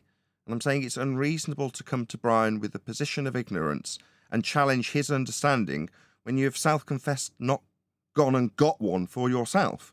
That's unreasonable. Both you and Brian told me that if you head east or west, you go in a circle because Yeah, you those do. lines, the longitude Yeah, you lines, do. are concentric circles. No, That's what he said. latitude And lines. Brian said that they are perpendicular locally. And when I No, said to didn't. Brian, well, if I what face said, north, that's not what I said. Another lie, right? what did I you said say? to You said they're What I locally. said to you You is can the treat them as compass makes a perpendicular. tangent to a circle. That's what I said to you. You're not able, even when you are, even when I did try and help you with something, you weren't able to take it in, or if you were, Hang on. you must misrepresent it. Why? I mean, well, why are you here? Why do you think I want to talk to you? At the moment, Brian, You are talking to me. he's That's the thing. seeming You are talking or to me. trying to attempt to seem relatively, what's the word? He's pretending to be ignorant, right? No, he's not But pretending to be also ignorant. He's thinking that- pretending to have the also thinking discussion. He has a point. He's trying to remain you were at least intelligent. You had it. semi-cordial, and he's not completely rumpusing everything everybody says at this stage. So, you know, he's not Right. done anything egregious Listen. yet. The other day I said to Brian, if I'm facing north and I turn on my spot through 90 degrees and to face west, Nathan pulled me up and said, how did you get that angle? Yeah, that's a tangent. That's a tangent. Yeah, You're because turning on a point. where the On a latitude, point. because You're making a because tangent where the latitude, to a circle why? of latitude. Yeah. So you're saying he's not Okay. talking through me when I tried to tell him, and he's talking straight through me. So you're wrong. I here. understood. So there is a tangent there. What So did I say? one line. What did I say? What? What did One I line say? is Can you straight, tell and the Brian? other. Brian Hang just on, answered listen. you, and he's asking Let you me to just see if I got it paraphrase right. Elder Bear. He answered I you. need to but be you- clear because you Elder call me Bear, a I'll try liar again. if I say I'll try stupid. again. You're doing Bev's trick. Seems like you picked this up from Right. Bev. I'll try again. Third All time. right, Brian. I'll Yeah, try sorry, again. Brian. Yeah, Now Brian. you're doing Okay, Brian. Rumpus's trick, thanking Brian repeatedly me through my Yeah, fourth you keep attempt calling me to Bev, and remove I him. call you He's Brian. become an asshole. He's instantly become an asshole because he can tell he's cornered. Asshole? You're going to let me Not finish the cornered. fifth attempt, I'm asshole? not Or you're going to get cornered. removed? Choice is yours. Fifth attempt, or you get removed if you talk again through the middle of me. Brian's trying to get clarity on that which you rumpused and talked through because he specifically detailed the answer to your question about the tangency. But you didn't listen, so he's seeking clarity on that which you've rumpused. It's a tactic people who lose employ when it comes to a question they don't want to answer because it's devastating to them. Better to talk through the question, because then the question hasn't really come. So I can carry on jabbering because I haven't had to listen to it. Now, Brian's pointing that out while you incessantly go, oh, go on, Brian, go on, Brian. You've got your little tactics from me saying, oh, he seems to be reasonably affable. You know, he seems to be amiable. He seems to be like he wants to learn. No, that's immediately descended into tactics, hasn't it? With you yammering through the top of things you've asked for an answer to while you're getting the answer. Brian's sick of it. Now, I wanted this to reach a conclusion where Brian's absolutely justified in that which he already knows for today's audience. So every day's new, and I welcome back the trolls. But it's just reached the point where you don't want to listen to Brian's answer. And you don't want to affirm what I've got to say in terms of, well, we must accept Earth's flat. You won't give me that, will you? Nah, because you're not here for that. Argue within the false dichotomy of flat Earth versus flat Earth and how it won't work flat. That's what he's here for. He's got his little MO. And any time anything comes that's devastating, north, south, east, west, you say, what's something that's going to only work with respect to a flat Earth, that we must accept to describe these cardinal directions, as you'll describe them. We accept Earth's flat. Zero. I won't get anything out of you, Ed the Bear. But what you will do is rumpus anything that makes you look stupid by jabbering through it. And Brian's sick of it, yeah? He's only put it up with it because he knows I'm eventually going to step in, or I hope he'll assume that I'll eventually do what I've just done. Over to you, Brian. Feel free to give the audience, now there's been about 5 minutes of guff from me, justifying why you said, no, I don't want to talk to you. Yeah, well, I mean, I don't want to talk to Elderbear because Elderbear has proven himself to be dishonest. He proved himself to be dishonest twice in one day. So what is there to gain from someone who is dishonest? That means anything they ever say, anything that Elderbear says from that particular day, which is like it was last Monday or Tuesday onwards, then everything that Elderbear says from here on in, for me, is a potential lie. So nothing Elderbear says holds any weight with me, so why would I want to spend time talking to him? He's not even able to represent what I actually did say to him. And I said it to him in good faith. I tried to, correct him on something, and I tried several times to help him out with different things, but he proved himself to be not interested in learning anything. He just thinks he has a point. He thinks that we're stupid, and I'm really stupid because he continually lies. And that, that you can get through life basically treating people like dirt. No. Just before you, hold on. Before you appeal to his personal motivation against other people, his motive was made clear at the point that he said, on a flat Earth model, are we doing X? The moment he said that, you're like, that's what you're here for, right? You need to stack this up. And it's just beautiful that it happened. Because literally in the start of the live show, we were discussing how, no, our opponents will argue about the false dichotomies and how flights work on them. Enter Elderbear. Does this flight work on a flat Earth versus another flat Earth map? I go, well, they're all flat. They're all going to work with the angles from... Did it get a concession out of him? No, because it later disclosed on a flat Earth model, how will this work? Because he wants to... What's the word? I never said that. You asked how a flat Earth model would work. I never said that. You asked how a flat Earth model worked. I've got it recorded and live streamed. Now he's going to rumpus me. I've got it live streamed. The audience all heard it. I mean, I could seek affirmation from the audience that they all heard you stacking it up in false dichotomy by asking how it'd work on a flat Earth model. They've all heard it. It's live. But now you're going to lie. I didn't say that. Yeah, you did. Who cares? We must accept it's flat. For these directions, north being specific in the compass in terms of what it actually gives you. North only. Well, that's with respect to a flat plane.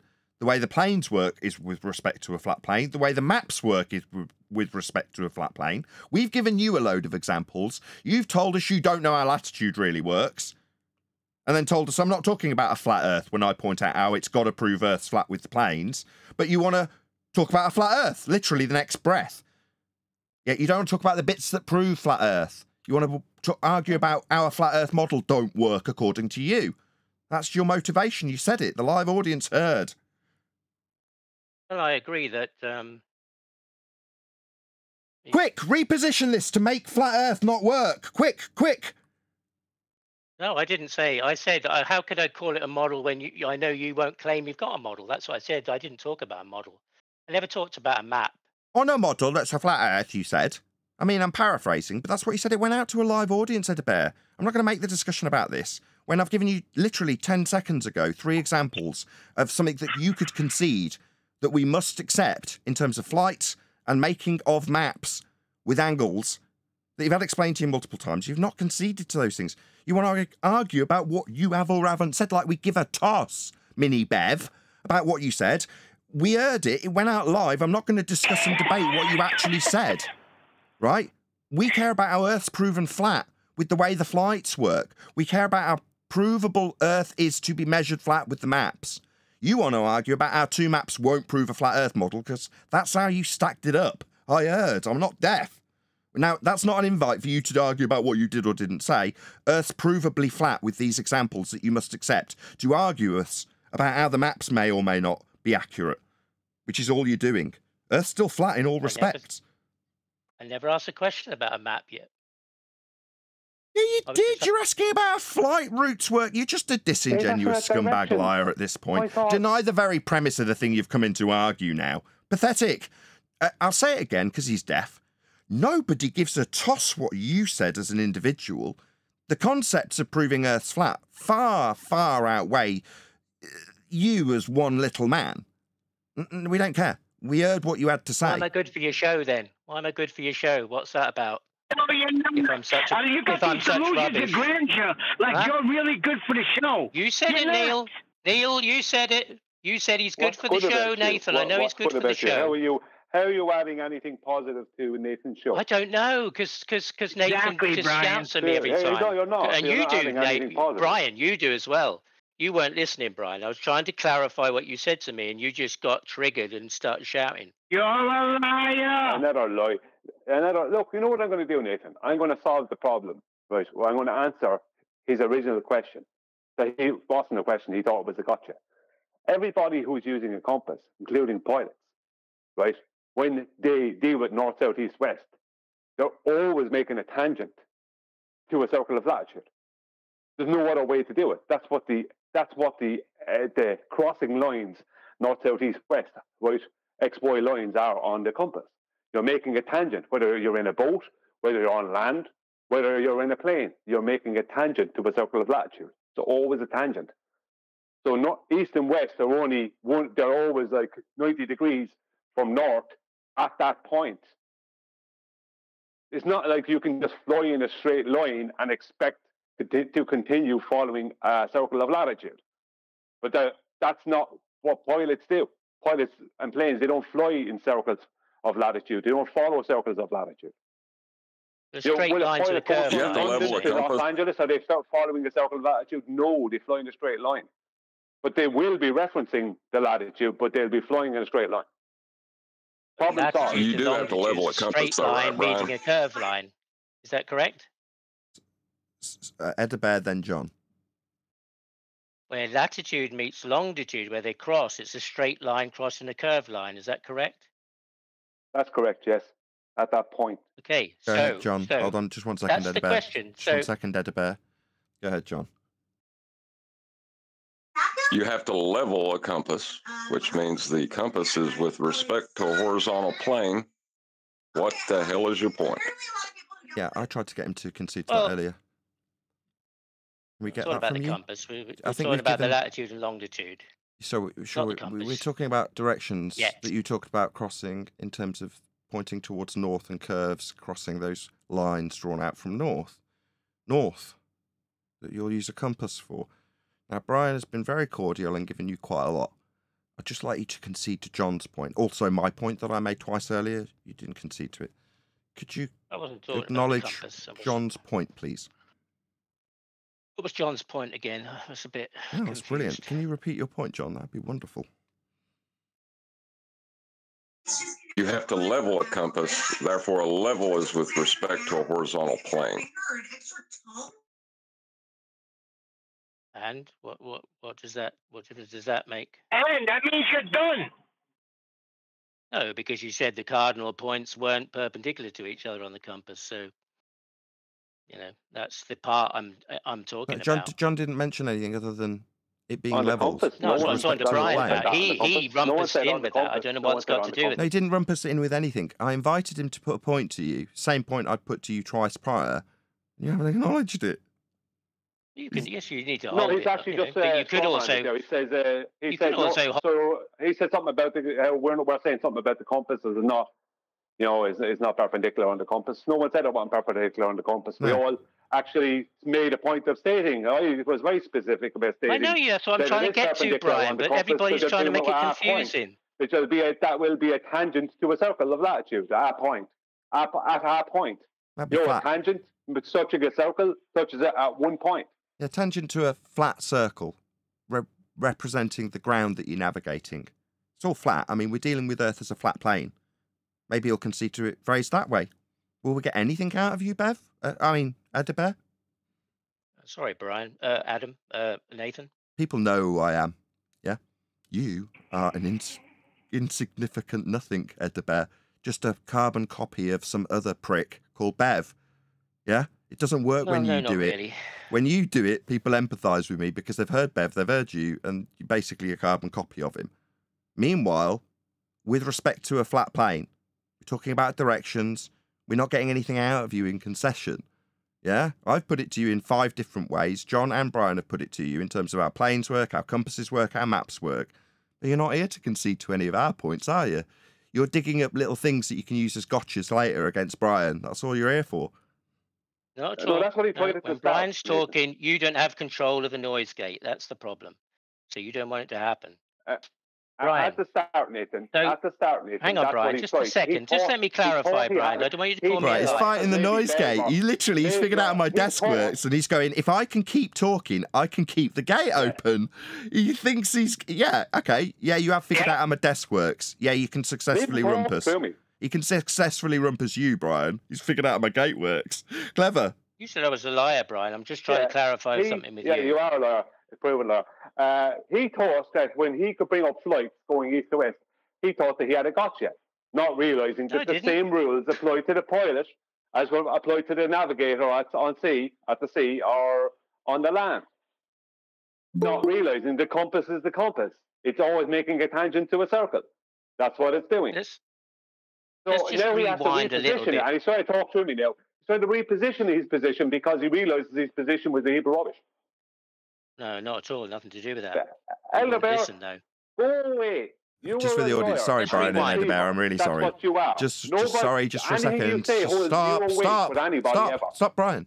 Got to be able to You take did say that the other day. Eddie You Bear didn't and speak to me Brian, again, but here please, you can are you stop speaking for to a me. moment? Just for a moment. Just so the audience knows what's going on, because I've just used a few technical terms, and so has Eddie How's the Bear. numbers? Have you got more viewers now? Thank you. Do you mind? Yeah. So what Eddie Bear's figured Neil out said is I was that good. in the gaps, what he's actually doing is talking the whole time Brian's talking. But the moment Brian takes a breath, the gate opens and Eddie Bear comes blasting through. Brian reacts. Not Oh, he's true. trying to talk through me. What's actually happened is he's talking through them the entire time. Now, for the audience's benefit, the way you know that's happening is on screen, when you see Eddie Bear's light flashing and Brian's talking, what that means is he's gated out of the conversation and just continued talking. And then when there's a gap, he'll come blasting through. Brian will assume he's only made that interjection at that point. But no, he's been talking the entire time through you, Brian. He's not listening to a single word you say, basically, is what I'm saying. I know that. I'm only talking out for the audience, Nathan. I don't care what Elder Bear hears or takes in or doesn't take in. He has an agenda. He has an agenda coming in here. And he thought he had a gotcha with the airplane things, not realising if he had thought about what I actually told him and actually listened to it a week or so ago, he would have gone, yeah, that's not a gotcha. But he didn't take it out. He came in thinking he's smart. But he is dishonest.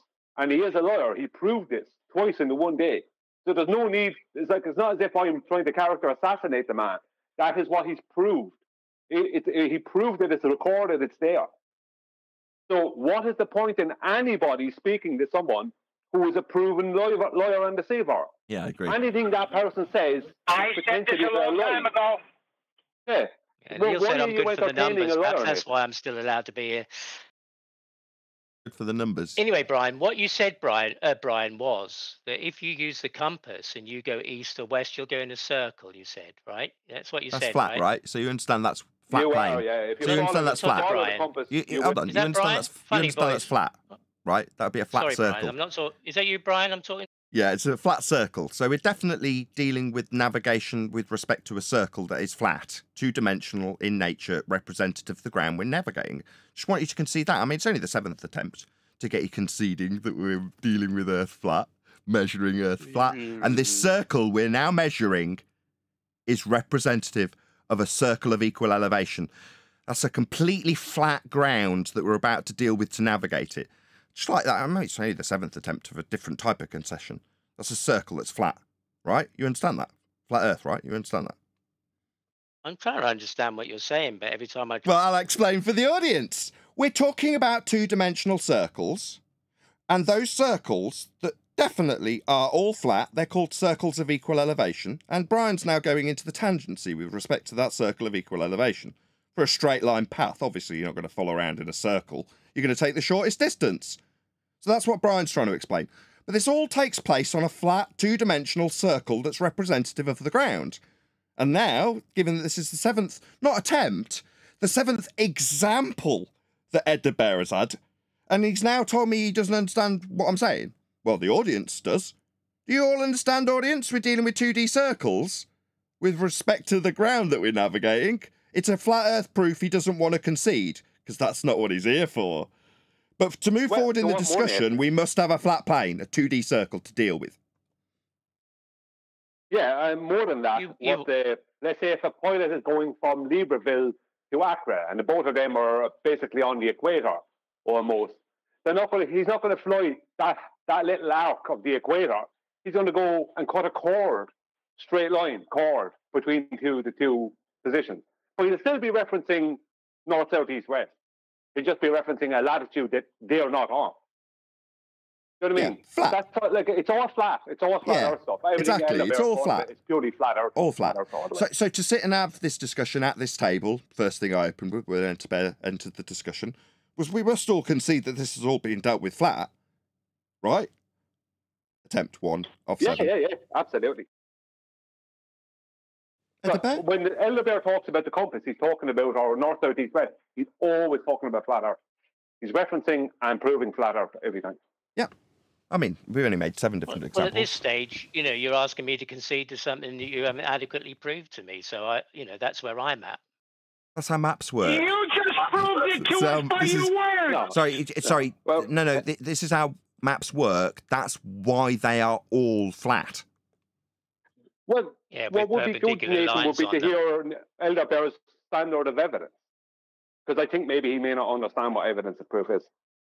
You never listen, Brian. You just, Yeah, and that's an ad hom. Well, So, let's conclude. He's telling you don't listen. No. No, he's projected. He's done his Hillary Clinton bit. He's done his projection. Now you can conclude, Brian, in terms of our measured flat. Earth is measured flat, via elevation angles to Polaris. Measured flat. That's how you treat it. Treat it without topography.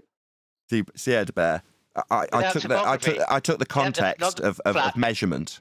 Yeah, you're not going to get me out of this discussion. Yeah, I took the concept of measuring Earth, and in that particular context, Brian was quite happy to concede that Earth was measured flat. I mean, it's not like we've had 16 discussions on the topic when you tried to get a gotcha time before last that you came. Earth is measured flat. Now, that's the same thing that I've tried to get concessions out of you 7 times with 7 different examples. But you don't want to concede to this, do you? You want to stack up how flat Earth doesn't work, right, Bev? I mean, Ed the Bear? I think you make it into a clown show because you don't ever... Clown show, that's an ad hom. No, Earth's measured flat. We've given you 7 different ways of demonstrating that, and you don't seem to want to concede. Now, that's not you being good for numbers. It's us pummeling someone who wants to stand in opposition to the fact Earth's measured flat, and us joining in unity as a panel against you with specific context of how Earth is measured flat. Now, it doesn't matter if we position it another 7 ways to you. You don't want to concede that, and that is obvious to my audience. That is what people like watching. Fundies. You. I think they just like... Yeah, because now what Elder Bear has to do is claim that horizontal and flat are not synonymous. That's what he has to claim. Because he's I wish I could say what I came here to say, ask about, but or the can't, compass, Brian. He's speaking about a horizontal plane. You're still when we bring talking up to me, I'm a elevation liar, angles, the apparently. we're speaking about an elevation plane. Now, he wants but to he's rumpus going to you. deny- He's rumpusing Brian with his personal feelings about being called a liar. It doesn't matter that I've told him twice that we're not concerned with him as an individual. We're here to prove Earth's flat, Edabear. That's what we're doing. Well, no, he's denying the that's what flat I'm here is to try synonymous and find out if that's so, the that's all. horizontal and flat are synonymous. He's denying that. I'm just trying to clarify whether it is, Well, he's just possibly. denying the flat and horizontal are synonymous. That's what No, you're not even listening, Brian. No, I am listening. You're denying the flat and Right, are you going to horizontal listen are now? synonymous. Are you going to listen now? No. Are you Will gonna you give me a- no? Will you concede that we're definitely dealing with Earth as a flat plane in all respects, all 7 examples? Because you haven't conceded that yet. Can we get that first? Well, Brian said it's flat. So we go immediately defer to what Brian's saying when I'm asking you, Edabear, as an individual, your personal opinion. You made it about your feelings and being called a liar. You concede and understand we must deal with Earth as a flat plane when we deal with these 2-dimensional circles, because that's how mapping works. The flat maps, that is, because they're all flat. That's how we deal with them. These are prerequisites. They're not debating points. You just don't want to concede to facts of 2-dimensional circles representing the plane that we exist on and navigate.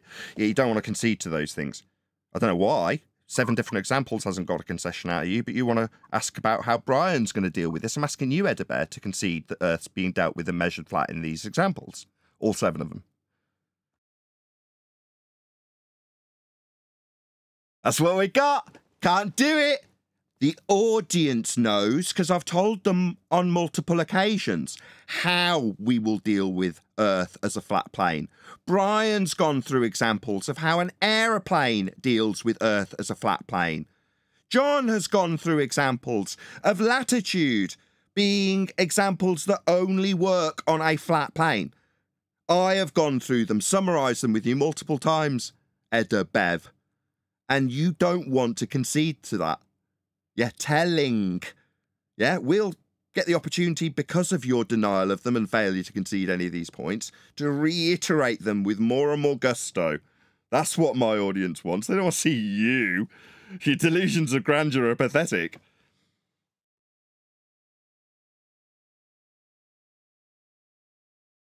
Who's the whipping boy now? Don't well, tell him Elder that. is denying the flat and horizontal are synonymous. Because when we're referencing flat Earth elevation angles to Polaris, we're talking about a horizontal measurement. And technically, you can call that measuring the Earth flat. You're going to get technical about it.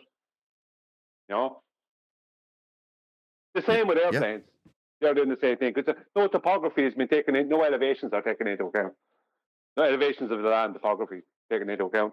Now, Elder doesn't want to concede that, but yet he wants to talk about horizontal planes of the Earth all day long when he's talking about compasses and latitude and longitude and north, south, east, west.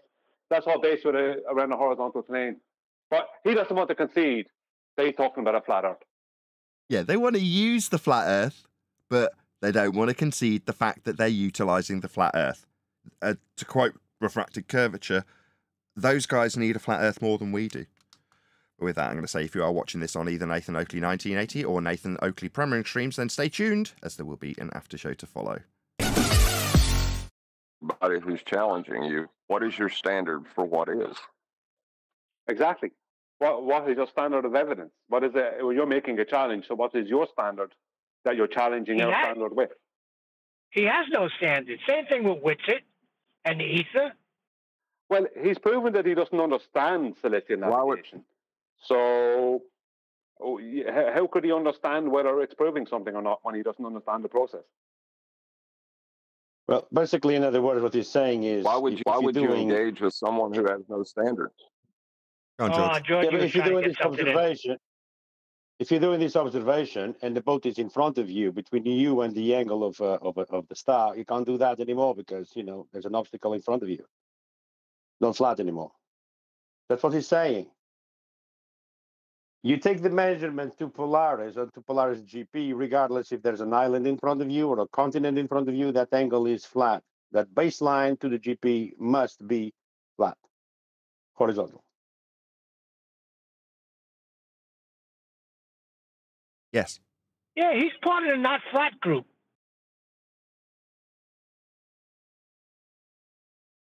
Well, what is his standard of evidence to say it's not flat? I would like to know. What is his standard for how he knows what is? I'm telling you, whatever Bev says, that's his standard of evidence. That's not a very good standard, You think?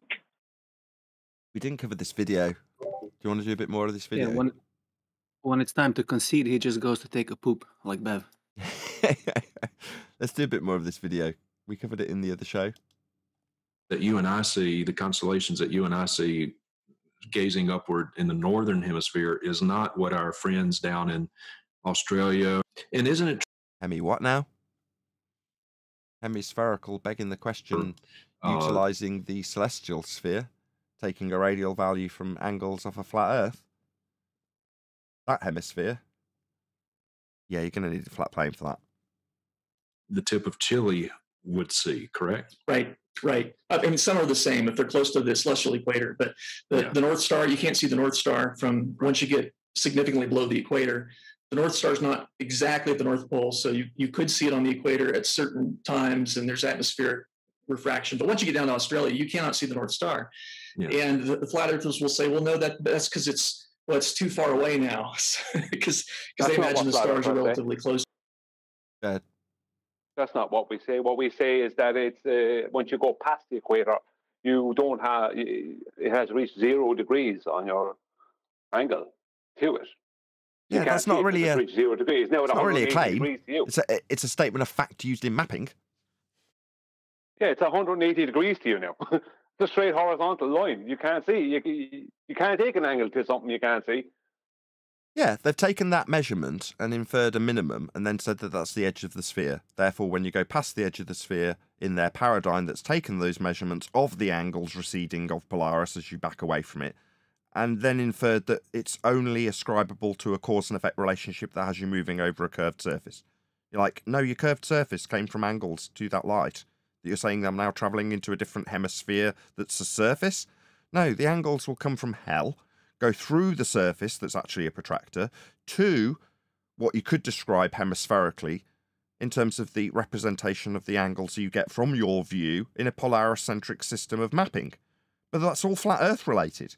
But he's going to now say, well, in a false dichotomy, I ask you, a flat earther, why Polaris disappears. And you're like, I don't know why it does. It just does. And the fact that it does, because it's in a fixed position above a fixed piece of land, is useful for mapping. And that's how we map the world flat.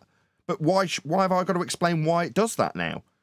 And why have I got to give a causal attribute to why the Polaris light disappears at the equator? It does, and that's why we call it the equator. Beyond that, I don't need to explain why it does that. And you say it does it because we go over a globe that's been derived from flat Earth measurements. Wow, good for you. Yeah, you can bring up the fraction and whatever else, but you don't need to. Go on, George. Go on, George. Well, according to Google, Hold on, John. George, then John. According to Google, you can still see Polaris 1 degree south of the equator. Polaris will be just on the horizon, meaning you don't need to bring the horizon mirror, the celestial mirror down to the horizon. He's already there. Yeah, so 1 degree south of the equator. Everything slows down towards the horizon. This is well known. That's why if you're taking actual measurements, you're going to go 10, 15 degrees above the horizon as a sort of minimum, so that you don't have to take into account the fact that as the stars move over GP positions that are further and further away from you, I carefully phrase that, then they hang around, as in the angle recedes less as it reaches the horizon. So to say, well, you can see it, hanging around at the horizon, that's as maybe. The actual radial minimum is set in stone as what they call the equator. That's the Polaris-centric system and how it's mapped out. Now, if they're going to say, well, some days, at the points that we infer beyond the minimum, we can still see it, so what? That doesn't change your radial value that is back-engineerable into the latitude grid to give you your sphere. That's all that matters. How it behaves in certain circumstances when it's very close to the horizon, whoopee-doo, doesn't alter the actual usefulness of it above 10 degrees, I might add, if you're going to be measuring it, because of this effect. Now, what is that effect? It slows down its angle of recession as it recedes above further and further GP points out into the distance. That's what's actually occurring that we can say to all be factually accurate. I don't know it's getting smaller with distance or going beyond anything other than GP points that are further away as time progresses and the angle recedes less and less towards the horizon. That's what's actually happening. Very useful if you're using it and you've only got that star at the minimums, but you'd prefer to use a different navigation star, of which there are plenty, because you don't have inaccuracies to account for. Even with Polaris, it makes a difference. Go ahead. Sorry. I think 10th Man posted something that might be relevant. I'm not sure because I'm driving. I'll get to that later. I've got the order. I had to go back about 200 messages to find these video clips. We'll just have another listen after John. Go ahead, John. Well, this is another example of the false dichotomy because the system he's going to be using is a celestial sphere that uses a flat Earth. There's no globe in that. No, but they can use the measurements through the angles and call that a globe in certain diagrams where you're using these angles in the centre of hell. It's not where you'll be using them, and he's essentially stacking up what is a flat plane measurement of the celestial sphere against a flat plane measurement of the celestial sphere that derives a globe in place of the protractor that you're using to measure the angles with respect to two flat planes, the sky and the ground. Well, in that depiction, the globe is surplus to requirements. It's only representation of a protractor if you wanted to infer that it was. But both the flat Earth measurements are flat Earths, and both will be stacked up in false dichotomy. One claim to lose, the flat Earth version, and one claim to win, the globe Earth version. Well, what's the argument? Well, as you go over the globe Earth edge, well, Earth curve will block your view of Polaris when you get past the equator. Yeah, that's the claim. It's back to Earth curve when you actually break down what he's claiming in this actual claim. What, the physical geometric sphere edge at 1.2 times the square root of the observer's height in feet? Yeah, he's actually said when you go over the horizon, over the equator, he said. Yeah. Like, show me how you get your equator. Show me how you via elevation angles. Show me how you get that on your globe. Well, he doesn't. Whoa, let's answer. Don't leave it rhetorical. He gets that from a flat Earth, though, doesn't he? This inference comes from a flat Earth measurement. Its genesis, his inference that you can go over the edge of the equator, comes from flat Earth measurements of the equator. The radial value gives you the equator. The minimum of Polaris measurement of an angle at its recessed minimum is where he gets his inference. Yeah, I mean, he doesn't have an equator to claim unless it's measured off a flat plane. Exactly. John, did you want to speak to that? Right, but the Earth curve inference comes from... Go on, Earth curve inference comes from... The Earth curve inference. The differential between eye level and surface level. So it's still... there is no Earth curve in this. Right. So his radial value to give him equatorial curved inferred surfaces to move over to get Polaris to disappear because of a physical geometric sphere edge that's derived from surface level and eye level to give him an inference of a blockage at an Earth curve edge horizon. So both his inference that the horizon's going to block the light as he goes over the edge that's derived from flat Earth measurements comes from flat Earth measurements also because it's eye level versus surface level derivation to infer that there's a sphere edge below the surface level. It's a convoluted gaggle screw of nonsense that all has its genesis in flat Earth measurements. To just get to the inference that you've got a sphere that can't possibly exist at that stage, you've got loads of flat Earth measurements to get to your inferences. It's crazy. To the Earth, I suppose. But that won't work because you can see the constellations that would point toward the North Star. You get a little bit south of the equator. You can still see the Big Dipper. You can use the 2 pointer stars in the Big Dipper, and you can see that the North Star is below the horizon. And that doesn't work on a flat Earth. You can't. How can you see the North Star is below the horizon? How can you see it's below something if it's below it? It's just using his globe Earth assumption of physical blockages at sphere edges. We've covered that now. Let's move on.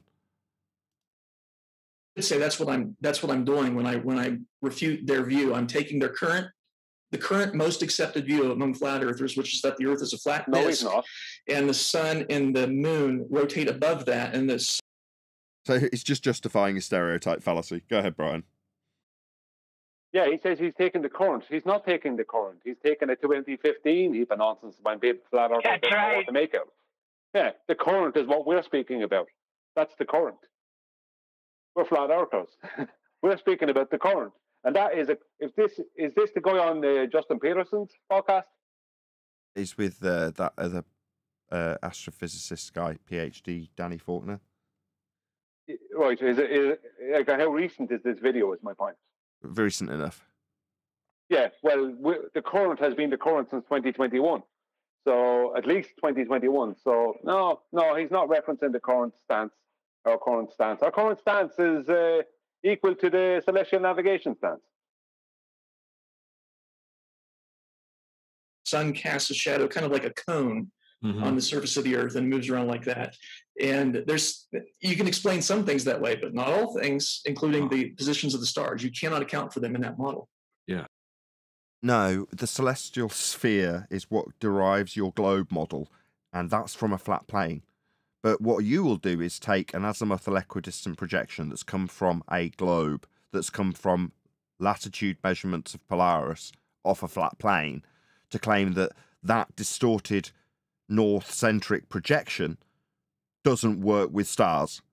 What are you babbling about? It's not designed to work with stars. It's designed to be an effective clock above the land in terms of the sun movements. That's all that projection is useful for, if you call it that on the Gleasons. But that's not its purpose. But what do the stars work with? Well, the equatorial plane, that's a flat Earth, giving you measurements to all the angles. That's a flat Earth. And the equatorial plane will dissect through the centre of a sphere Earth if you're going to infer one, and have you standing measuring these angles off the equatorial plane in hell if you infer that the globe's even involved. I mean, it's getting in the way of your measurement if you're going to put it in the description, but that definitely works with how the Earth is measured, flat, for you to infer that you've got a globe wrapped around your position that you measure from. But you're going to tell us how the azimuthal equidistant bubble in a sky vacuum doesn't work with the stars? What a crock of shit. You can't account for the seasons. Right. Eclipses, as you were talking about earlier, is just... I mean, it can't account for the seasons. This is just throwing out baseless assertions. Yeah. I'm just... I'm throwing out baseless assertions, and my guest's nodding. I'm just kind of amazed that we're even having this conversation. I'm amazed that you've said who isn't capable of explaining the seasons, in what context, and if you're going to infer it by stereotype or straw man, what model that you say won't work with what seasons that you're describing in that model that is what our representation. You just said they just can't explain the seasons. Who are they? Not too infrequently. I get emails from people calling me a false teacher because I'm one of those ball earthers, they say. You know, you're a ball earther. It's like, well, I guess. Yeah, well. Yeah, you are. Yeah, I am. Yeah, you are. Just as Job was. Job? Job was a globe earther? What? Whoa, wait a second. What did he just say? Yeah, just as exactly. Well, Job was a globe earther. Are they going to show us where? Or you're just going to say it? Is a change in velocity because you're changing the direction. And you're constantly doing that. And so when you're doing it with Earth's ocean... Show. Prove it. No, the motion comes from a derivation of heliocentrism, the Copernican model that puts things into orbital motion. That came from flat Earth measurements of the angles to the stars. That was the starting point for that also. Outside the box thinking doesn't put us in motion. Oceans, for example, how long does it take to completely change the direction of the ocean from this way all the way around to that way? It takes about 12 hours. So if they were to do that accurately with their tennis ball, they should put the water on it and take 12 hours to turn it. Right. Okay. Oh, wait a second. Wow. So what you're saying is... You can't put the water on it. So that's the problem. He thinks that a comparison to his globe Earth in a sky vacuum with water stuck to it, not having any centrifugal forces flinging it off, is equivalent to a ball that's turning over a period of 24 hours. In your globe Earth model, you've got a rim velocity at the equator of 1,000 miles an hour. Utterly absurd. The 1,000 miles an hour is a derivation of measurements of a flat Earth inferred by Copernicus. So you're going to give me this rim velocity of 1,000 miles an hour that's coming from flat Earth measurements of the stars to infer orbital motion to better describe predictive descriptions of when Easter will be.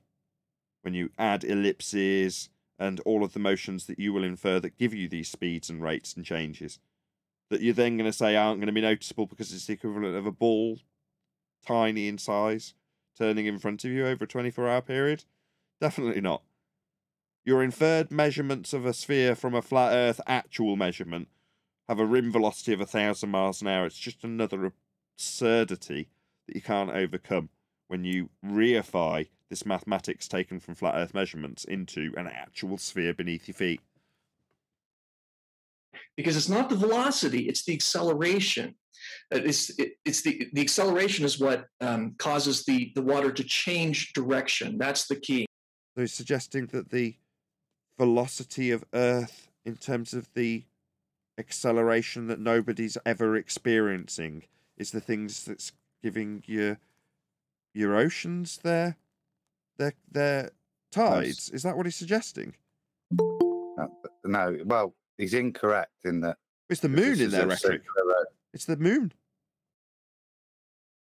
No, this is a circular speed he's going, which can be described as an acceleration. So he's incorrect there. Yeah. You got rate of change of speed of direction as an acceleration. I mean, you might have a constant velocity, but you've got rate of change of the vector you're going in, because you're going in a circle, aren't you? Not a straight line. Right. That can still be described as an acceleration. What's he? Well, I missed the part there, Nathan. What was he saying? Sorry. Let's just listen to the rest.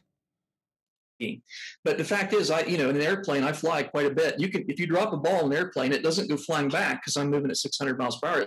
From my vantage point, it goes straight down.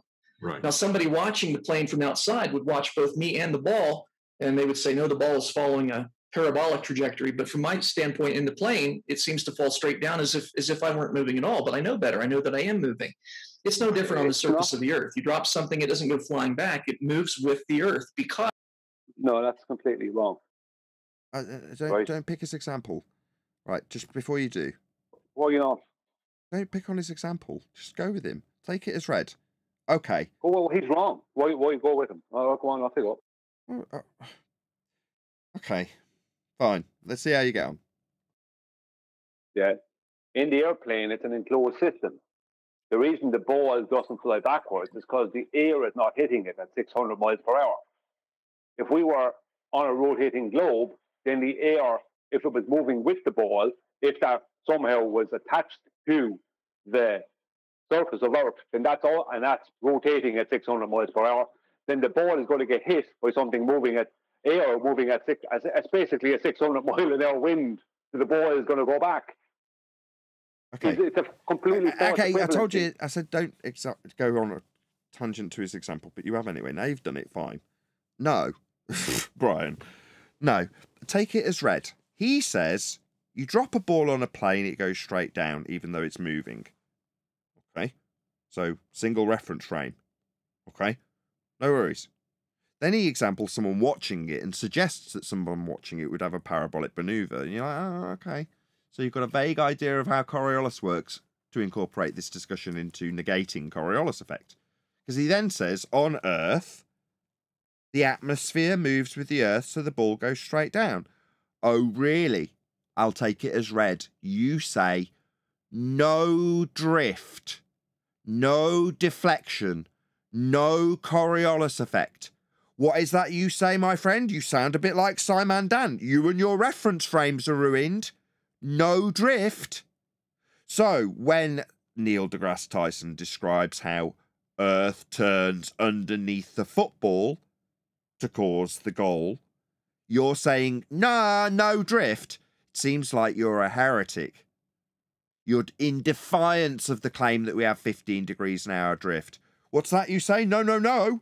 You don't understand how it all works. They are cemented together as we turn by pre-assumption. No, my friend.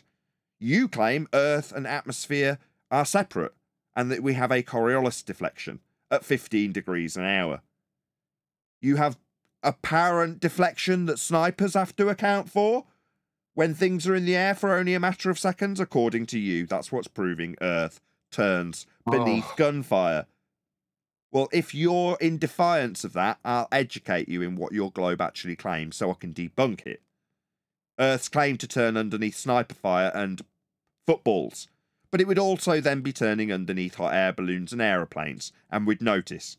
But you, in your heresy and denial of Coriolis effect, will be demonstrated a fool in your own rhetoric, only to have your own rhetoric then taken apart before your very eyes.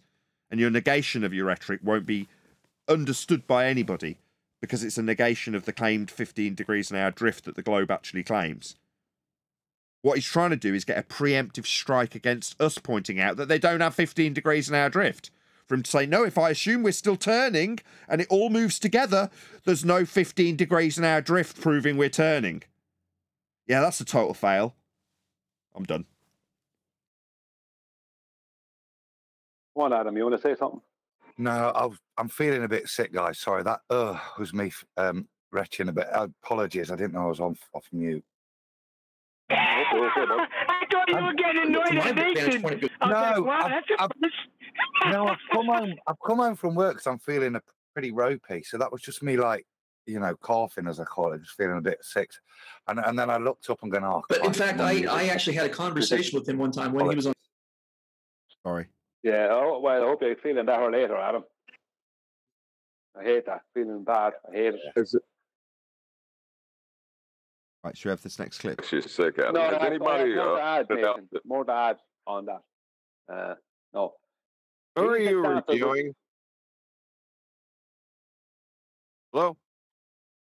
Who are you reviewing? Who said the atmosphere spins with the Earth, for God's sake? This guy. This distorted guy.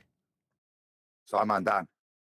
Simon Dan also said it when he told me my reference frames were ruined because he mistakenly thought that I was claiming something to do with reference frames rather than acknowledging that globe's supposed to have 2 of them and 15 degrees an hour drift. This guy saying, I'll drop a ball on Earth, Earth and atmosphere move together, therefore ball just goes straight down. You're like, so no 15 degrees an hour drift then? No footballs causing goals like Tyson says? No snipers accounting for it like their books apparently claim? Yeah. Once you get him to acknowledge, oh yeah, actually we're supposed to have 15 degrees an hour drift, and we don't, and this is actually me mitigating for the fact that we don't by showing examples that don't have any drift. It's very akin to you and your reference frames are ruined by Simon Dan. It ends long before that.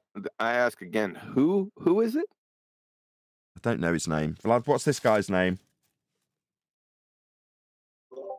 Jason Lizzle. Born again Jason astrophysicist. Lyle, you frigging ignorant putz. Lyle? Spelt Lizzle. No offense. Sorry. He doesn't have the shizzle and the lizzle. He's Lyle. You do know Vlad's Belgian, right? I'm not Belgian. I'm That's Bosnian, fine. bro. You what? My bad. You're a what? You talking about me? Yeah, I just make up a random country. Belgium. I'm from Bosnia, Eastern Europe. Latvia. Bosnia. Bosnia Herzegovina. Of course. Yes, sir. Eastern Europe. Near John's homeland. Near John's homeland. What, refracted curvature? No. No, this John. QE. I thought you were Chechenian.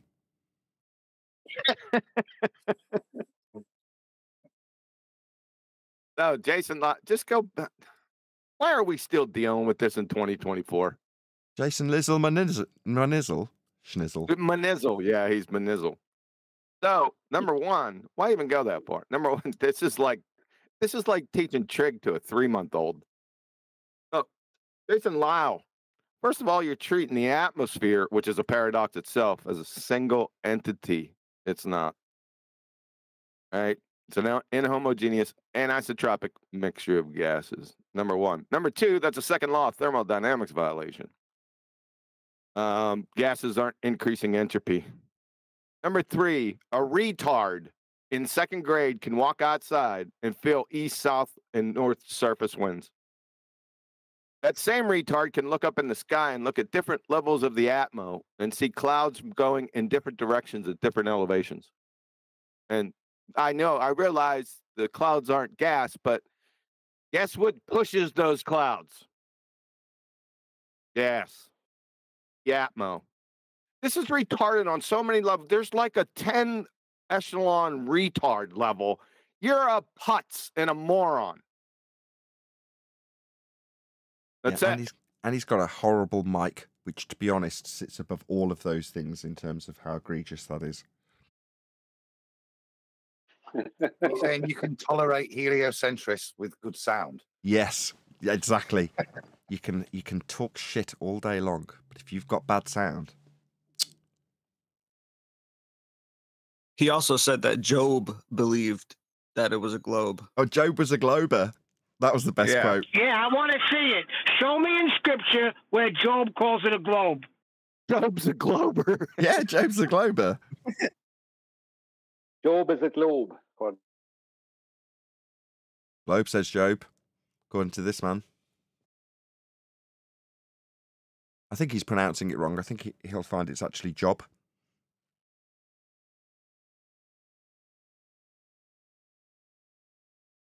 Are you going to play on, Nathan? I thought QE was drawing a conclusion to it. I thought I did conclude. There's about 18 other things wrong with it. That everything is is faked. Every person in every space agency would have to be in on this deception, right? Yeah, I know that voice. Appeal to consensus fallacy. I know that voice. No, it's not. Appeal to consensus. No. No. Stereotype. He's just a moron. You're saying everyone would have to be in on the lie at NASA. That's the argument, right? You're saying that's not an appeal to consensus. Yeah, but can No. you be in on a lie without realizing it's a lie? It's not. It's not an appeal to consensus of what? NASA employees? Yeah, he's saying because they couldn't possibly all be lying, it's therefore not a lie. So therefore, because the masses at NASA couldn't all possibly be in on it, I would call that an appeal to consensus. But I'm having to put in a few fillers to get there. Appeal to majority, maybe?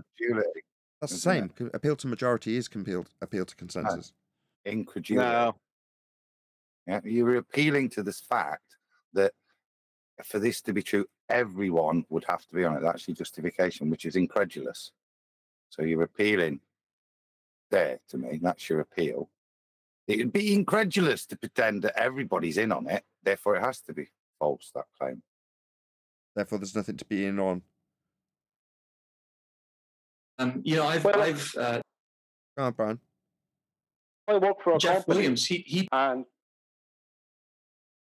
I work for a company, and they were ripping people off at the top levels, but I was mid-level or low-level working for that company. Does that mean that I'm in on the lie? No. You're saying accounts are screwing people out of their retirement, right? And there's a big old fraud going on at the higher levels in accounts. And you're a salesman bringing in the money. And are you in on the lie when they get shown to be a fraudulent company because they've screwed all their employees out of their retirement? No, obviously not.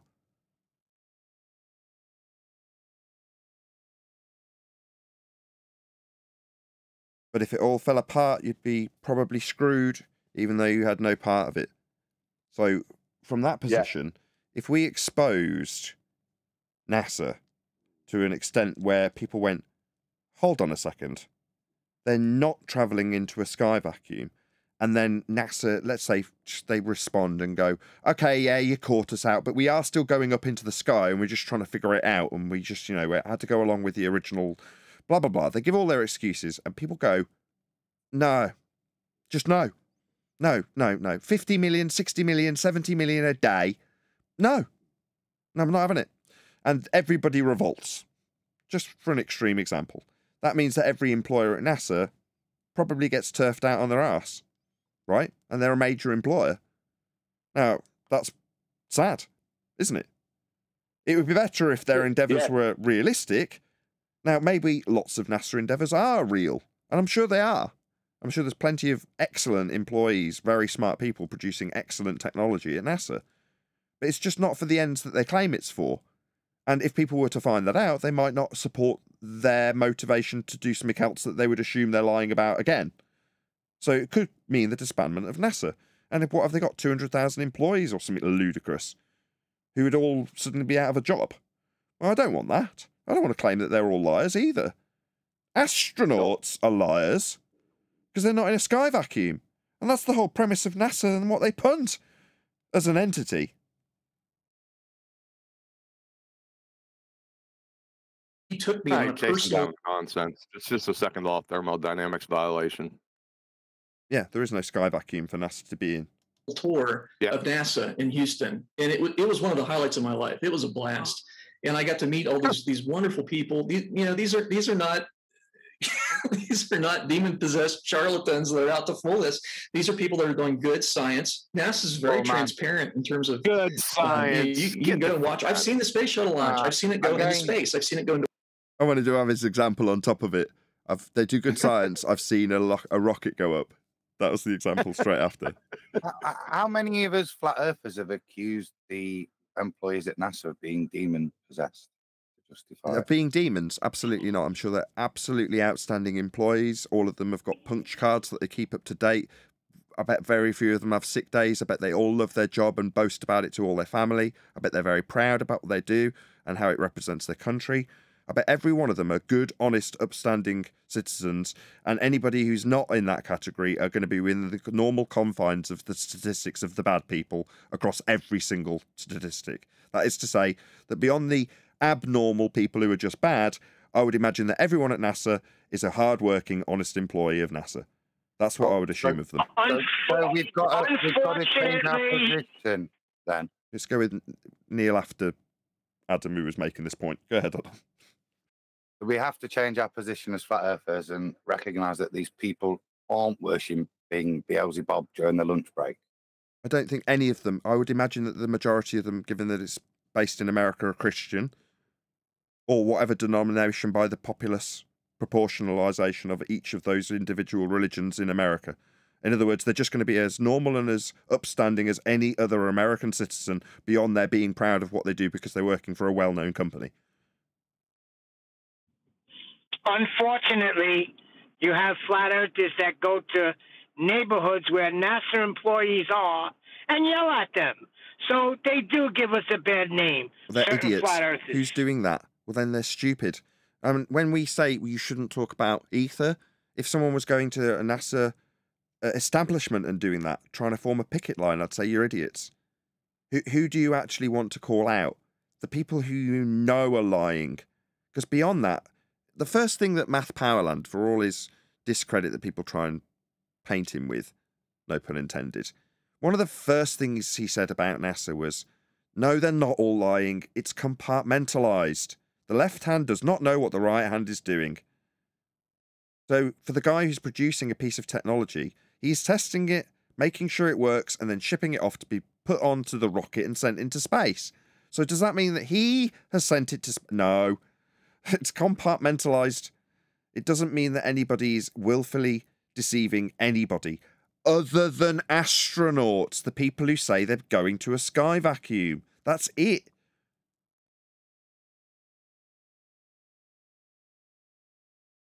In orbit and cross over the horizon. So I know it's in space. It's in orbit. I've seen it happen. It was a night launch. So in a night launch, you can watch it go all the way into orbit.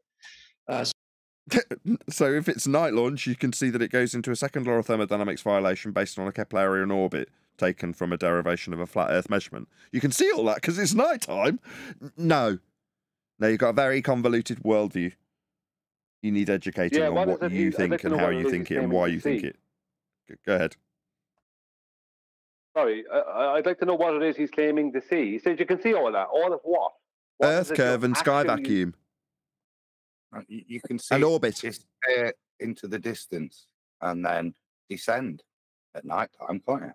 He's saying you can see it going into space and into orbit. His claim is that you can see the rocket traverse the sky vacuum into a second law of thermodynamics violation and description of orbital motion from Kepler. You can see that because it's nighttime. That's what he just claimed. And it's science. And it's science. This is his justification for science, let's not forget. Go on, Adam. I was just saying, it's because it's nighttime, you can actually see where it's travelling for a lot longer because it's lit up. There's a big light at the back. But what you actually see is instead of it going up, you see it disappear into the distance, giving you an increase and then a decrease in elevation angle if you were to measure it. And therefore orbit. So I've seen that with my own eyes. There's no doubt about that. I've seen I've been inside mission control. Jeff is one of the advantages of knowing an astronaut. Jeff was able to get us. Yeah, Narnia is definitely real. Definitely, absolutely, yeah. Yeah, I saw him get on the fur coats. I saw him put them on. Yep, definitely. Yeah, I saw all that. Not only that, I've been to wardrobe control. Yep, yeah, I was sat at wardrobe control. Saw all of the stuff. Did he have the Turkish delight? Wait a second. Did he get a piece of Turkish delight as well? No, what they actually had in a hermetically sealed container was some of the Turkish delight that was actually touched by Edmund. I kid you not. It was in this sealed container and they had kids pressing their faces against it. Now, there was some claim it's made of wood, but as far as I'm concerned, they've got a genuine piece of that Turkish delight in that hermetically sealed container at wardrobe control, proving Narnia is real. I think we'll all agree. Now, we're very close to being able to do that now. Today, the movies that come out like today, they're pretty close to being able to where they can build a complete environment all on computers and simulate 1/6G, and it looks pretty real. No, he's not going to go there, is he? He's already given his apologies for the faking of it. Let's see what comes next.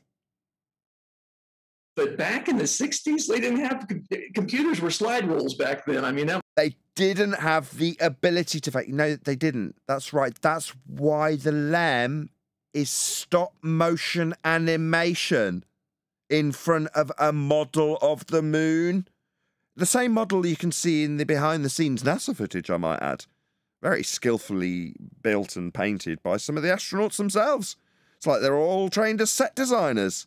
They even had rails built for the cameras that went around this giant moon model for the stop motion animation that they definitely used. Now, I mean, I don't know about you, but that's some of the stuff that I trained in at college. Really glaring when I was looking at the backdrops and stop motion animation that they definitely used to fake it. I mean, the cinematography techniques, as you rightly point out, weren't up to much back then, and it shows. That was about the extent. Meanwhile, it's taking place in the second law of thermodynamics violation, sky vacuum. That's why it had to be stop motion animation for the LEM. Yeah, that's why. Why? Well, because you can't take trips through sky vacuums. It's a violation of natural law, my friend. Yeah, and no amount of wardrobe control is going to convince us otherwise. It's a violation of natural law for you to think that you've been to the mission control. Of it. I mean, they had very primitive computers. They couldn't do stuff like that back then. Or you know, people say, well, that's Photoshop. There's a nice contradiction for you. Let me get it straight, right? They didn't have good enough computers to film stuff like they'd been filming for about 100 years, but they simultaneously did have good enough computers to traverse Narnia and make it back. So the computers aren't good enough to produce footage that's not real, but are good enough to do a feat in an area that isn't real. I see. So the super advanced computers, they work really well on the rocket, but they definitely aren't good enough to fake stuff on the ground. Who cares? The whole thing's fake. It's taking place in a place that isn't real. The sky's not a vacuum. Who cares whether they could or couldn't fake it or not? Or whether or not the rockets themselves had good enough technology or not. There is no sky vacuum. There was no Photoshop back in 60. And there was no sky vacuum then or now. 69. So when you see the picture of Earthrise, that's fake, because this is clearly fake. Yeah? It even looks garbage. Look at this rubbishy line. You telling me that's the edge of the moon? Are you having a laugh? This is rubbish. That's what it looked like. They didn't have... That's what it looked like because you went to wardrobe control and they showed you photos of Narnia and this is them. They're for real. Your standards are appalling. Computer technology where they could manipulate that. Today we... Really? So when you say it's a real photo, you're telling me they didn't have photorealism artwork back then? It's amazing you should say that because I've got footage of the astronauts doing photorealistic artwork of Earth and the moon. Are you kidding me? Yeah, they may not have had computers, but yeah, they've been faking artwork for thousands of years, mate. Can get pretty close. Back then, not possible. No, so no computers, therefore the images that could and definitely are paintings couldn't have existed because you can only fake stuff with computer technology. You're so narrow-minded. Well, two of the astronauts were photorealism painters, and they specialized in photorealism paintings of heliocentric space. Yeah. You had Peter Bean, and then you had Michael Collins after him. That's the footage I've got. Michael Collins doing a giant picture of the moon, just sitting there with his paintbrush. You're like, that's an astronaut. Yeah, I reckon that the Blue Marble was painted by Peter Bean, because I think he used to I remember there was something where he liked painting the globe from space or something like that, and that Michael Collins liked painting the moon. I'd say they just probably whichever one was best at whichever one. That's who painted them.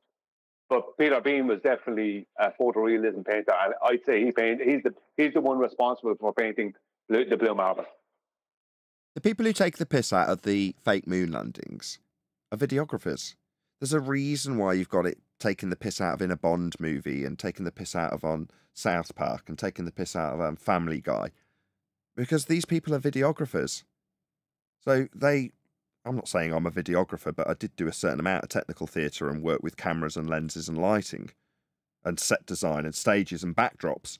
So if you've done even a modicum of that amount of work, or that type of work, I should say, then you're going to spot all of those things instantly as soon as they're presented to you without rose-tinted glasses. That is to say that you can look past, and even if you are trained, some people can have the rose-tinted glasses on so strong that they will see past all of the things they've been trained in. For me, it was really obvious. Second I came to Flat Earth, I went back and looked at the footage of the moon landing, and went, my God, what a joke. This is all the stuff I was trained in at college. Model making, backdrop making, set design. It's all obvious. It's really glaring. Why? Well, because the cinematographer techniques have improved over the years. So you can make those rough edges disappear with modern technology. But back then they couldn't. Back then you could see a distinct line between the sandy grey gravel and the backdrop they'd painted and where it met on the stage. Now, they'd probably do a lot better job these days. But they didn't. They hadn't. We've definitely not been to the moon, and I wouldn't use that as a standard to debunk it. Maybe 10 years ago. These days, you're not travelling to sky vacuums.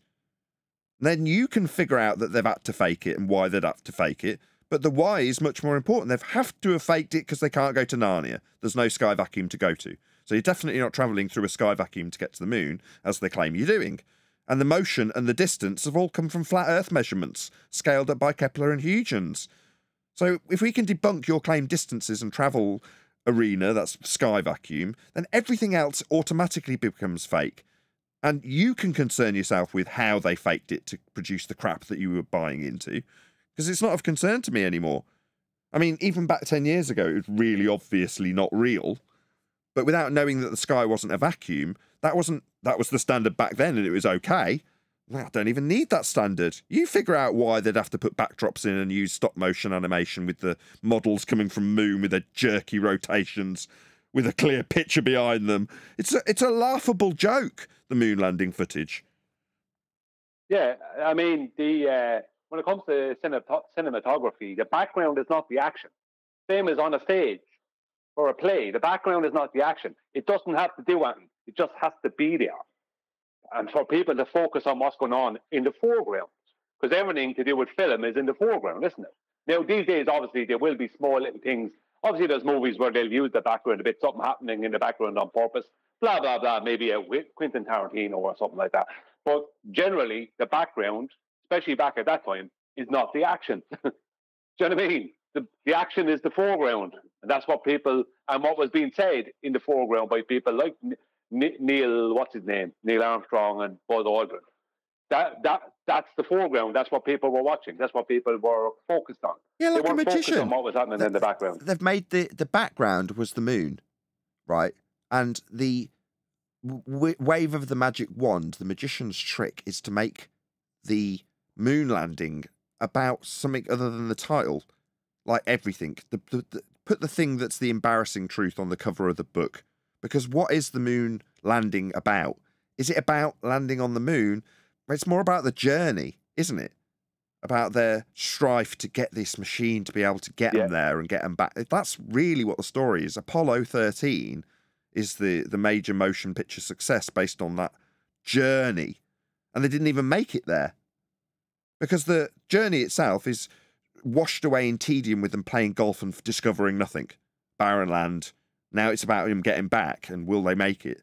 Because that's the much more exciting part of that particular story, which is all it is. It's a story about a trip to Narnia.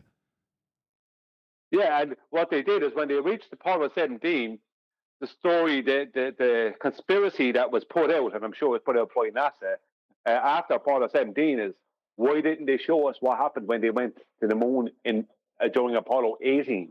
Do you know what I mean? Yeah. They made a horror movie about it some years ago. So nobody knows what happened in Apollo 18. Nothing. Just like happened on all the other ones. Nothing They'd, happened. they'd have had Apollo 18 if they had enough B-roll footage to scrap together another mission. If they thought that people would be interested in it, they would have had it. But it didn't make any sense for them to have an Apollo 18. The ironic thing is, cancelled due to lack of public interest, wasn't it? Yeah. Even the Simpsons years ago, like I remember Bart and Homer fighting to get to the cable, to pull out the cable from the back of the television so they wouldn't have to see another boring NASA moon launch or whatever. No, it's the remote. They fight over the remote. So whatever, yeah. They fight over the remote. The remote swaps the channel and the batteries pop out. And it goes onto a channel that's showing NASA and another rocket launch. And the announcer goes, on board today's launch, we have a mathematician, a statistician, and another mathematician. And Homer's like, get me the remote! And Bart's like, get me the remote! And they're trying to get the batteries back in because it's so boring. And they're like, not another boring space launch! You're like, that's part of the propaganda. I mean, make this assumption, I'm just going to say it. Simpsons is part of the propaganda. It's just a propaganda tool, as far as I'm concerned. So telling people that the space travel is boring is so that people stop paying interest in NASA. Now, it needs to be there to prop up the space line. It needs to constantly be churning out stuff. But you want people to know it's there. If you go and have a look, it's all bang up to date. But not care, because it's boring. Space is boring. You're like, if space was real, it would be the most exciting thing. And that's why so many filmmakers make so many movies about space, because of the exciting potential it has. And it is. But they themselves want to make it boring and put propaganda pieces out in things like Simpsons to tell you that you should be bored by this. Because that's how I see Simpsons, telling you that it's boring. Yeah, I agree. But they're also, see, within their propaganda piece, they have to also admit something, and that is that it's super boring. You know what I mean? They have to admit these moon launches are a load of boring nonsense. The first one was like a big deal. After that, though, it became very blasé and boring, which is why they had to have Apollo 13, maybe not make it back.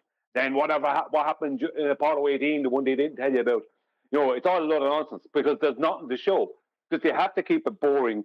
All the footage they have, all the things they do, they have to keep it as boring as possible. Because keep the lie simple and keep it big.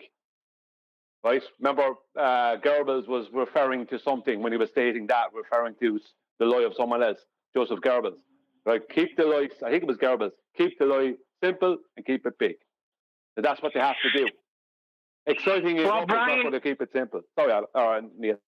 It's big enough to have all the pastors of the so-called Christian churches mesmerized. I just seen a video where a pastor said, every time I see the word firmament, I'm going to put the word space in there. Well, they're not pastors, are they? Fine. Yep. So let me get this straight.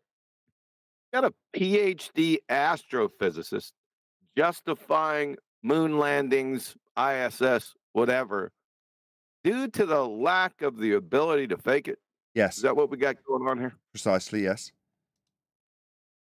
It's actually easier. In 1960s, it was actually easier to go there than it would be to fake it. That's the bottom line. That's ironic. Oh, my God. Still? And go where? It would be easier to go where? This is the thing. To the place they pre-assume exists. It's easier to go to Narnia than to fake Narnia. That's his argument.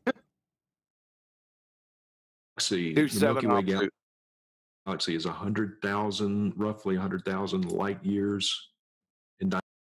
Yeah, you'll need a flat Earth radial value to superimpose onto Venus and Kepler's third law of interplanetary motion to give us those distances in light years. Just so you know, you'll need a flat Earth for that. It's probably a little, around there. Yeah, it's 80,000, maybe 100,000. Yeah. Yeah. Based on flat Earth measurements of angles to stars and radial value derivations superimposed onto Venus and Kepler's third law. Yeah. About 800, maybe 100,000. And we don't even in know diameter. how many. Do we have any estimate of how many galaxies there are in the known At least universe? 100 billion. At least 100 billion. Yeah, and that comes from I can do that too. What's the next number after a million? Bigger than a million? A billion. Doesn't A matter. billion. The Bible clearly states it. Oh, you're ruining my joke. At least 100 billion. At least. Bible clearly. Oh, hold on. The Bible clearly states what, Neil?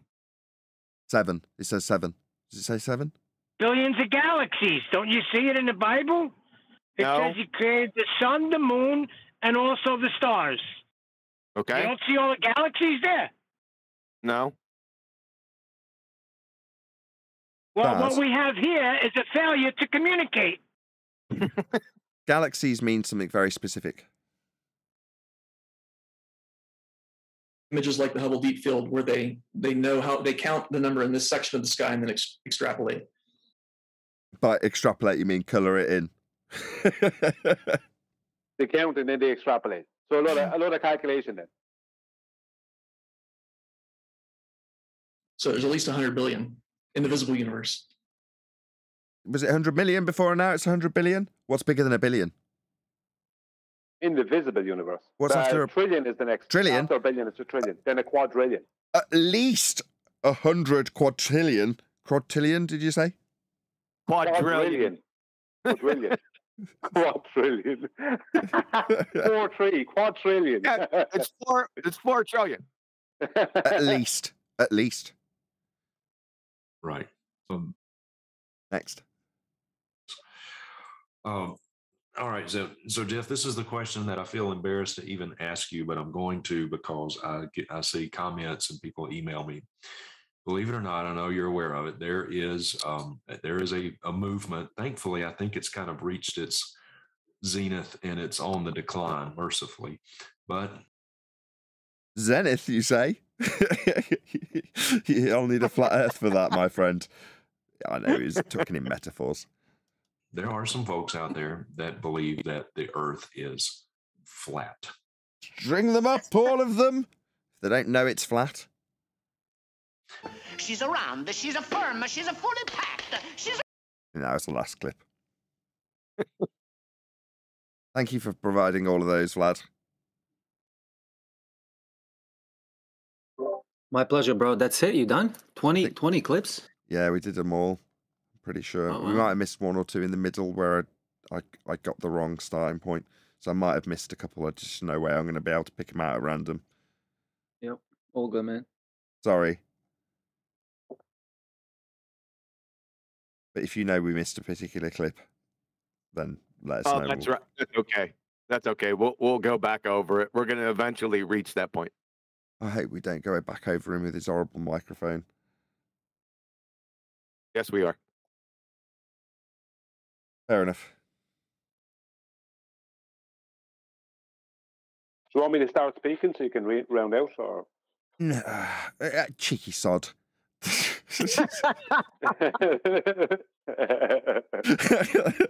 And he caught onto that halfway through replying. Yeah, you got me earlier. You got me earlier because you started saying it's measured flat, Brian, isn't it? It's measured flat. And I said, yes, it's measured flat. Right? When elevator was there. And then at the caveat, what I was saying, and you know what I mean? You got me with that one. I know what you're at. I didn't trick you into that. That wasn't like intentional. You did. Yeah, you did, Oakley. I was aware. I was like, oh, you got me. What could I do at that stage? Contextually, it's fine. And you know, you're in the stronger position to say it, if anything, because you know where the objections are valid and where they're not. So, yeah, I mean, it's not the end of the world. But it's probably going to be a clip that will be used against me. But I don't care. You know? But you'd have to no, because that clip, if you take anything either side of you saying it, is just describing a very specific set of circumstances with latitude measurement and trying to get Elder Bear to actually say, well, we appreciate that we're dealing with Earth flat, we're measuring Earth flat, we're measuring these angles, we're measuring these circles. You know, everything is pointing towards the things that you're actually measuring, and they're with respect to Earth. And the description of a two-dimensional circle is perfectly adequate if you say it's flat. But do I need all these caveats to just say Earth is measured flat. If that makes some people shudder, it's like, well, realize where they might object and then figure out how to overcome it. Or just listen to Brian, because, you know, you twisting uncomfortably in your seat is in a specific given set of circumstances. Yeah, you can't measure a description. Yeah, okay. Still flat, still measuring it that way. Elevation angles. That's why I was asking. See, if you listen afterwards, I said Elder Bear is denying that flat is synonymous with horizontal, and he didn't want. And then he suddenly disappeared because obviously that wasn't helping him because he needed to get a little soundbite. That's why he's here. He's sent in to get soundbites. That's why he comes in. Well, there's more to it. No. I caught his motive when he was like, on a flat Earth. You're like, okay, you're going to now talk about perpendicular tangents to and circles on two-dimensional flat planes. But the way he's phrased it is to say, on your flat Earth model or on the flat Earth model, or if the model is flat. So you're like, okay, so this is going to be in juxtaposition to it not being exactly that when the discussion must start with it being. That's why I was prefaced the whole discussion. If you're going to sit at this table, you've got to accept that it's flat first. Now, 7 different examples and attempts, he wasn't going to do it, was he? So that tells me something. It tells me that he's motivated against it. Oh, absolutely. His motivation is to say he couldn't admit, yeah, it's flat, because then that goes against all the things he's motivated. He's motivated towards promoting. You know, that goes against that. So what he had to do was not agree to that and still ask us stupid questions, because that's what he's here for. He's only here to get soundbites to play over on Bevs, or Bev to play him, or people to put them together in a collage, you know, whatever. I don't care. You know what I mean? But that just goes to show where they're at. If that's where they're left, that's where they're left. He's delusional. He thinks he's good for the show. Well, no, it's they think they have an argument that we don't, or they think they have the understanding or points that we don't understand. They think, you know what I mean? This is why they were bringing up things like, this is why you're bringing up the compass. I mean, anyone would understand that with a very, very small amount of investigation. It would be very obvious, and it would be pointed out that what the compass is doing. The whole point of the east-west being perpendicular to north is you're making a tangent at that point to a circle of latitude. And that's what he thought. Right. He thought he had a gotcha with the airplane, not realizing that if they're not going to fly around a circle from one point to another that's on a latitude, they're going to make a chord through that circle. But they will still be referencing a different latitude at different points, different latitudes at different points when they're referencing north, south, east, west with a compass. That is still going to be a tangent at that point. No matter where they reference it, it's going to be a tangent to that circle. So it's like he came in first with one direction, that failed, and then he went off in the other direction. Then he got a bit of a soundbite. You know, that's all it's going to be. It's a nothing. It's a nothing burger. What they have is a nothing. Yeah, and the only way to use it is outside of context, you know. I'm a little disappointed, Nathan. He started twice and you didn't catch it. What? What didn't I catch? Elder Bear stuttering. I tell you what I caught. I caught Oakley tricking me into saying, yeah, it's measured flat. You're going to get called Oakley for that one. I immediately drew it to the alliance. Look how we're all aligned with what I say. I know. Total bastard. At that stage, it was done.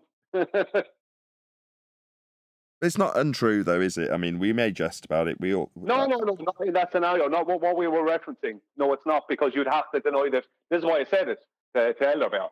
Are you denying that flat is synonymous with horizontal? You know what I mean? Because you'd have to deny that flat and horizontal are synonymous in that scenario. Right. You know what I mean? Exactly. You know all the caveats, so it's not like anybody's ever going to corner you on it. But you know, as a statement in a vacuum, I understand your objections. Like I said to Edinburgh, we've discussed it like 16 times. Yeah, we don't need to talk about that anymore because it's been discussed. We're all fully aware of all the ins and outs of it. You know, it's done now. We've discussed it. So we can say things like, yeah, it's measured flat, but we understand it. I measure it not flat. Go ahead, Neil. I measure it not flat. I measure it not flat. I measure the topology with reference to how flat overall it is what he actually means. No, what he actually means is through the processes that he uses to measure the topology in reference to the horizontal plane that is used in aerospace and celestial navigation, he's actually using angles within that without realizing. Because the whole point of rise over run, which is part of and connected by the hip to differential leveling, which is what Bev is referring to, the whole point of that is to determine slope grade over distance. Do you know what I mean? So, do you know what I mean? I'm using angles within the thing I'm talking about, even though I'm denying the angles are good for anything. I like Huey's list. That list is brilliant. They should have put pool tables in there, though, and billiards. But come on, you're going to still say that nonsense after that list?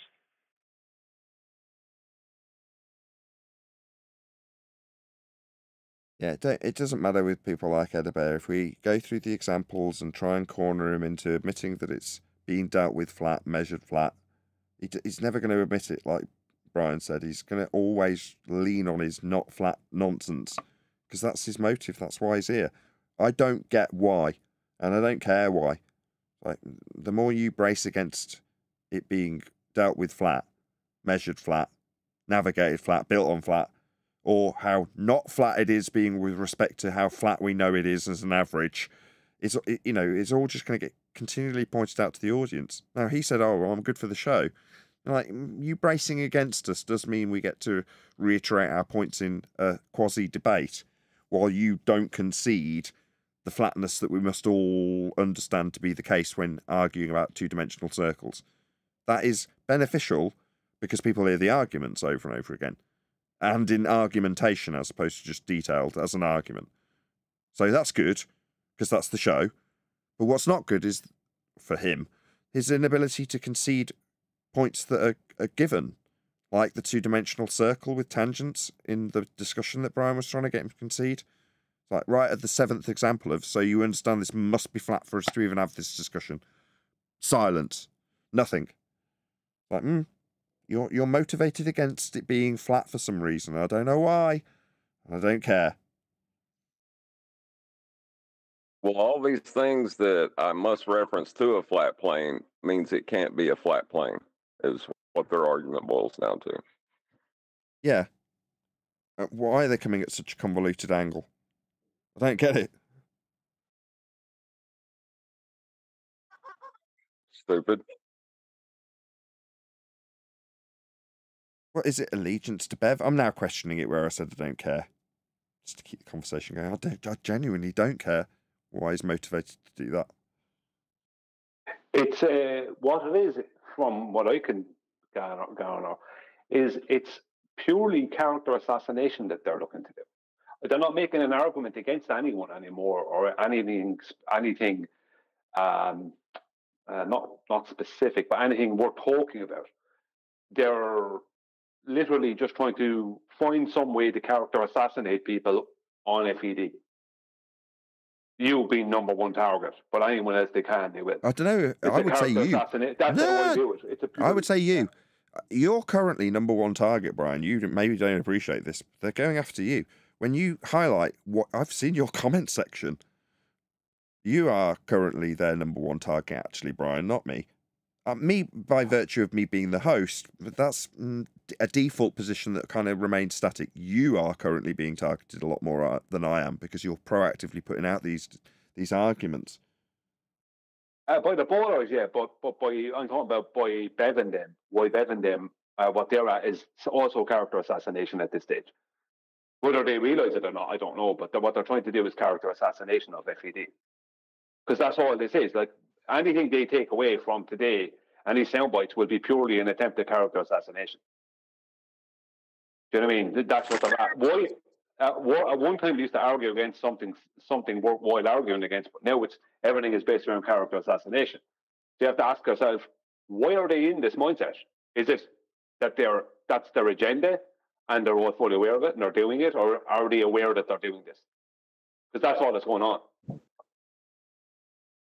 You know, I noticed that Edabear did not want to speak to me or Nathan. His entire conversation was aimed at you, Brian. Dad, are you not? Yeah. Yeah, I know that. That's because I called out Bev on his lack of understanding of rise over run. That's correct. Yeah, you're poking and the bear's reacting to you, Brian. I might facilitate the poking, but I'm not the primary target at the moment. You are. Yeah, but I don't care because, as I said, the whole point of what they're doing. At one time, Bev was doing something very different. Now, from what I can gather, the whole try thinking setup is all based around trying to character assassinate us and maybe have arguments with Blue Marble Science or something. Do you know what I mean? It's like, what benefit is there to try and character assassinate the members of this panel? And QE, don't forget QE. Yeah, well, everyone, like, well, what's the benefit? What is the benefit from that? Attention, Brian. Yeah, that's all. They can't get attention anywhere else. So the only way they can attract that is to come over here and do what they're doing, which is what? Just attacking flat earth debate. But it gets them a bit of attention. And then tonight's show, you see, will be all about the sterling performance, trying to get sound bites just to build, because they've got nothing else. They haven't got any salient points to make. So all they can do is come and be destructive to try and get attention, to give them some kind of purpose for being. Because what is their purpose at the moment? They're not attacking the ball. They're attacking flat earthers on points of no consequence. Exactly. Well, they're starting their own group. They're starting a not flat earther group. Yeah, but see, that's where they went wrong. Yeah, but that's where they went wrong. They focused too much on it's not flat. They started going wrong when they started saying you can do F all with an angle. That's slippery slope. But then stating it's not flat, arguing that from the standpoint as well that they're arguing it from, it's like it's a pointless straw man nothing that most people will just go, what? Oh, yeah, whatever. And they just want to go past it and get onto something more constructive at that point. That's like, okay, yeah, there's hills, mountains, valleys. But overall, you know what I mean? You can only describe it as flat. You can't describe it any other way. There's no better description. So why are we even wasting our time arguing about that? So it's become just a slippery slope where they're focused on this. It's like fighting to the end in a situation that you can't. There's no good way out of. You know, that kind of way.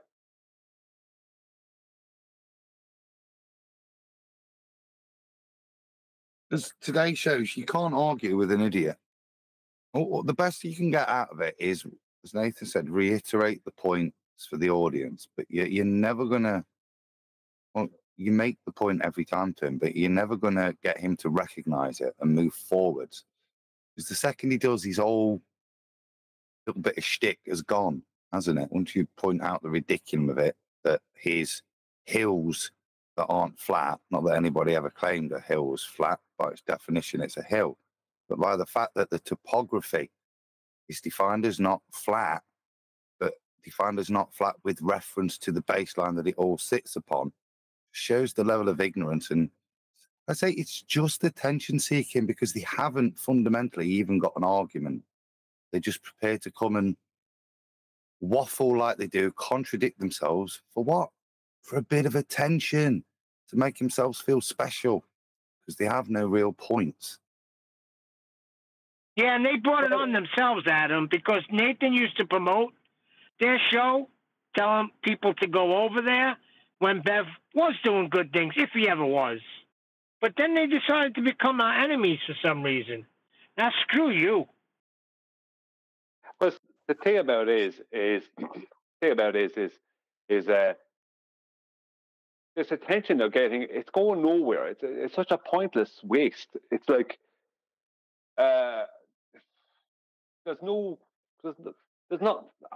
I don't know where they think this is going to. Do you know what I mean? That's what I meant. Anywhere. They were getting better attention when Nathan was promoting them. I don't understand this backstabbing move out of nowhere. It makes no sense to me. Well, going after us is pointless. Like, it's not flat. There's not flat stuff. Like, it's what's the point of that? What are you trying to do? I mean, that as an argument is just a little. It's very picky and pokey as an argument. It doesn't Like, nobody's claiming a hill is a flat plane. You know what I mean? It's like we're talking about the earth, the earth, as in the aspect of the earth. How do we describe the earth? That's what we're talking about. I just don't see anything good to come out of it. And another thing, this is why I asked for Elder Bear's standard of evidence, is I keep hearing, and I've heard from Bev, right? I've heard Bev say this time after time after time, that he has arguments, that he has proofs. Now, I asked Bev what they were about a year or more ago in a text, and he wasn't there. He just said, "Oh, just come on over to On the Level" or some nonsense. Like, he didn't give me what they were. So I'd like them to publicly show what these proofs are, because I want to know what it is they're claiming as proofs. Maybe they are proofs of something, whatever. Maybe they're not. Right? The point is that show us what it is, because they're using what they considered the highest standard of evidence and proof, and they're attacking us on, according to them, having a lower standard that isn't evidence and proof. They're basically saying that they're saying that we don't have any proof or evidence, whereas they do have. Which show us what you have then, because I've yet to see it. I keep hearing about all this proof and evidence and proofs they have, yet I don't see them. They're not coming forward with these things. They'll reference something. They'll reference something or say, "Come over to On the Level." No, I shouldn't have to do all that. It's like the baller saying, "I have loads of proofs." Well, what is it? "Oh, it's in this paper." Right, what is it? "Here, read it. It's 20 pages long." No, I'm not reading your paper. You are the one claiming the proof. You produce it. And they're doing the same thing. Show us all these proofs and show us what their standard is, and if their standard is greater than ours. I want to know if their standard is a better standard than what I have, then I'll concede. But if it's not, then I certainly won't be conceding that that's the case. So show us your proofs On the Level. What the problem is their proofs are in contradiction with their fallacious logic that they use to argue against our evidence. That's why you can't get them to say their proofs and their arguments against us in the same thread. Well, I'm publicly stating it here, John. I want them to produce their proofs. I want them to show us the proofs. Show it publicly, not just us, everyone. Show us the proofs. You're claiming your proofs and evidence. You know what a proof is. You know what evidence is. We don't. You know what I mean? You know better, this kind of attitude. Then show us. Show us what you've got. Because we never hide. QE's got a fallacious modus ponens. Yeah, it's nonsense, right? Because they don't understand. They don't understand why at the end he doesn't need to add in 3959. I understand, we understand, but they don't understand. But who cares?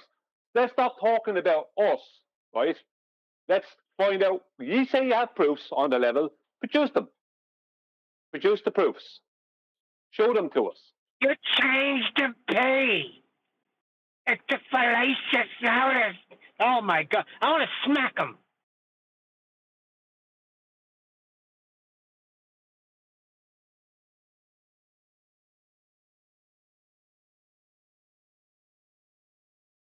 Well, I heard his modus ponens of if Earth is a flat plane, all the flat plane measurements we take can't change with respect to elevation. We do have flat planes change with respect to elevation, therefore it's not a flat plane.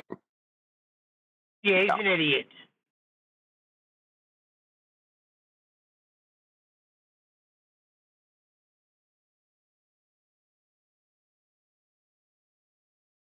Mean sea level.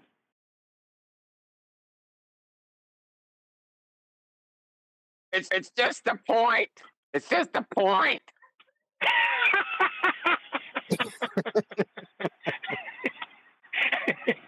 It changes. Changes. Okay. It's just a point on a vertical datum.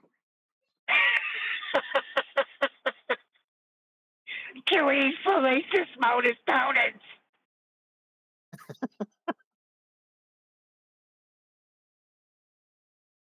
You notice how he changed it when he came back? He said the conclusion is fallacious. So he finally caught on. Sure, I heard that immediately. Oh shit! Hold on, Brian. Brian, that's what I wanted to say. You got freaking Chris Berry in chat yesterday on one of Nathan's shows that he put up, saying that the freaking Black Swan is no good anymore. The globe is caught on, and they're saying refraction. I'm like, Chris, are you serious? And then he goes on to say, what I would say, well, he's hanging around gem pandas, so he's getting infected. So he says, I would say that if refraction, then there's no boats going over the horizon, and no buildings being, and nothing blocked by buildings. I'm like, yes, that's what we say, Chris. Where have you been? No, but it's wrong.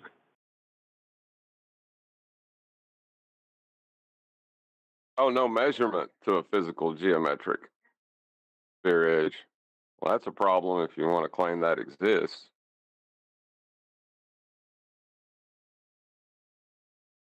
I gave up. I finally told him, join the show one day during the week because I don't understand what you're talking about. But he did have a problem when he went into Bev, too. And Bev got him with that, with this just an angle.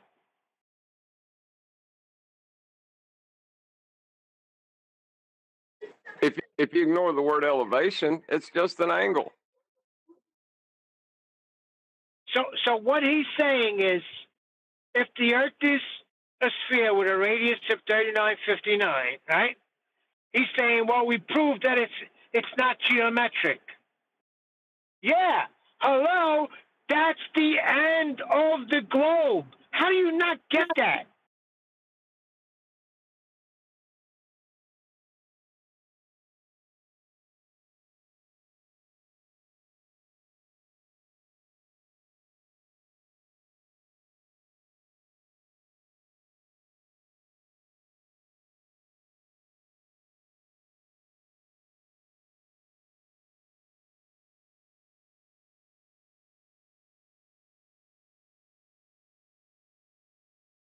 How does it not being geometric prove it's a sphere?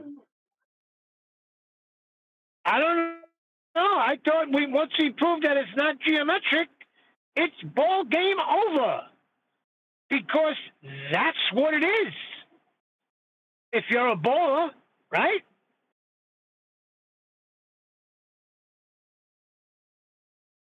You're supposed to be able to measure it, yes. If it's not there anymore, then it's game over for the ball. I tell you the truth, I don't know what he was saying.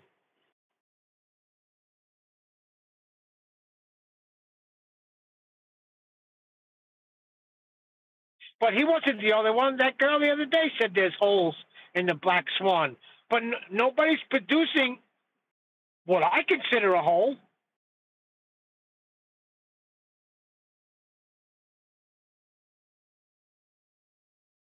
It goes back to the point earlier, doesn't it? Again, what are they bringing to the table?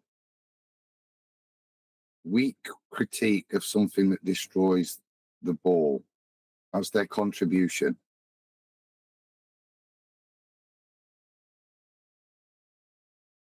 Exactly. They're more interested in critiquing us on a point they don't understand, a minor point, as opposed to focusing on the major point. They're not interested in the major point. They're interested in the minor point. Right. And once you say refraction, you're double done. So I don't understand it. Why, when they say refraction, you just welcome them to flat Earth. It's as simple as that. Now, if you're in Gem Pandas and they're telling you something other than what we're telling you, then it's your own fault. Neil, if somebody doesn't understand, if a flat earther doesn't understand the argument after 4 years, you can forget about that flat earther. They're not going to understand it. They're going to be hoodwinked by the ballers, Jedi mind trick. You can forget about it. But at that stage, leave it up. I agree with you, but Chris Berry, I thought he was on page.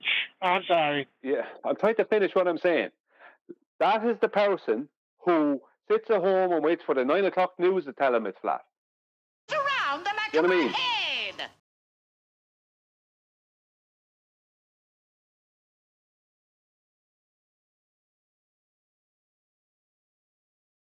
Who's that? Another asshole trying to imitate me? At least do it correctly.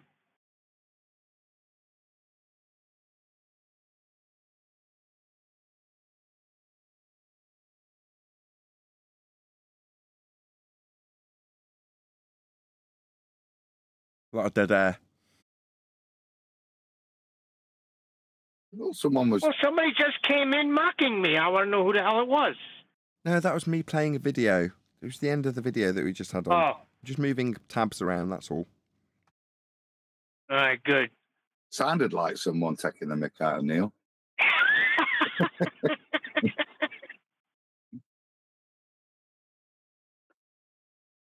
Neil, if somebody is in that position that Chris Berry is in, then that means Chris Berry is going to have to wait till the 9 o'clock news tells him that it's flat. Yeah, I got you, Brian. I got What's you. the point in arguing with that person? He gave the impression he understood the Black Swan, and now supposedly he's saying it's debunked. It's like, Chris, I have to just wash my hands of you. You know what I mean? I can't trust your judgment at this point. Who? Your judgment Chris Berry? is flawed. Who? Yeah. Chris Berry, tell him, Neil. Yes, Chris Berry was in your chat saying that the Black Swan is no good. Like the ballers have caught up and a whole load of nonsense, something with refraction. And once we've proven it's not geometric, then our argument falls apart. I'm like, what are you talking about? Oh, well, hopefully Chris will listen to this and come in and have a chat with us and we can explain it. Well, I invited him in. I said, why don't you come on and explain your position? Because what you're saying, these are all the things we say. Like he said, well, if they say refraction, I'm going to say non-Earth curve then, right? Then no boats going over the horizon and nothing being blocked, no buildings being blocked by a hill. I said, yes, Chris, that's what we do say. Where the hell have you been? And then he said some other kind of nonsense that it's got flaws. So I said, look, just come in and present your flaws. Which are not. The positive claim was that we could measure Earth curve at the horizon at 1.22 times the observer's height in feet. That is the positive claim for knowing Earth is a sphere. If you can't do that, you don't know. Well, technically, the positive Yeah, he's saying that. He's saying that with. Just 1 second, Neil. 1 second. Ahead, I'll be quick. Technically, John, the positive claim is that the horizon will be at 1.225 times the square root of the observer's height in feet in distance away from the observer because it's Earth curve. Thanks, Neil. Yeah, I think he was saying something that, oh God, trying to think of how we phrased it, that by saying refraction, we just proved that their geometry is not where it's supposed to be. I'm going to try, give me 10 minutes, I'm going to try to find it in chat. Though we just debunked the positive claim. Yes, exactly. What? Does he not realize what he's saying? So when I'm on a ball and I do dip correction, what am I dipping to, Mr. Baller? A geometric horizon. Crucial for my argument against the flat earther to state that dip correction is commensurate with Earth curve. That's what I'm creating my tangent to. So I have to make an adjustment because as I go further away, the higher I get, the further I see, the more of the ball opens up. A geometric curve that I then make an adjustment to be accurate to make a tangent. Their claim, not ours.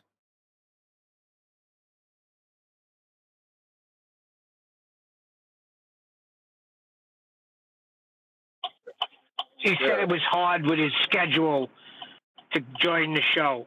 I said, well, you're finding time to get on Gem Pandas. What the hell do you go there for? It's poison there. He says, oh, I like to troll them. I said, well, it seems like they're doing a better job on you.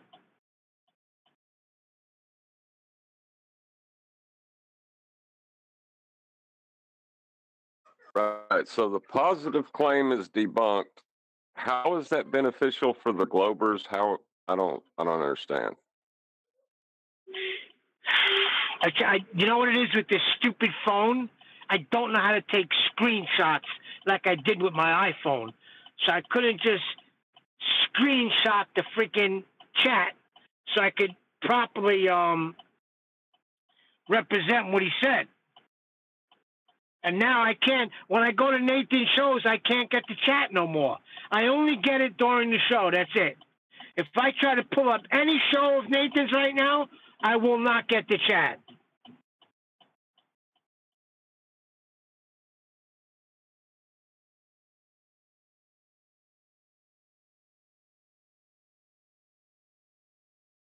I never had that problem before.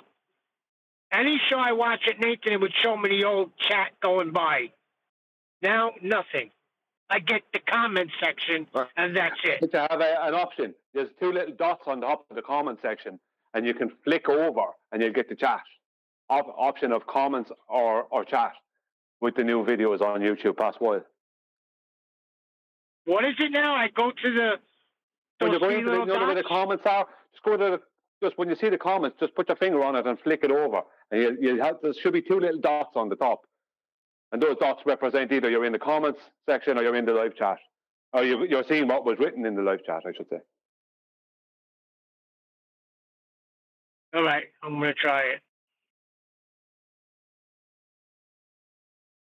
Yeah, I'm pretty sure that he's stating that they have a good point when they debunk their positive claim. I don't. Maybe I'm just misunderstanding.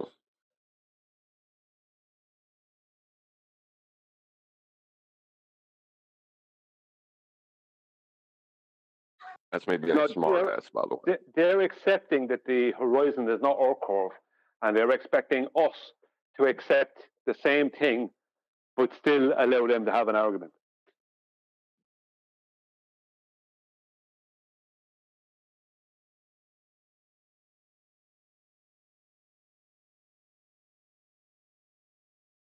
Yeah, it's about as dumb as a bag of hammers, isn't it?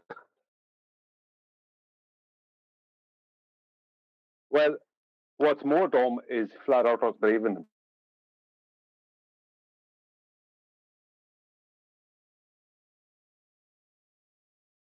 I think a lot of the problem is people want there to be an argument. They want to argue about this.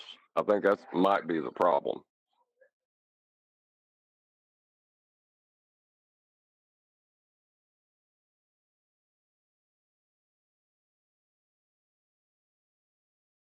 So, Brian, you're saying that I'm on the comments and I see the two dots, and what it's on the left. But how do I get it? How do I get it to the right so I can get the live chat?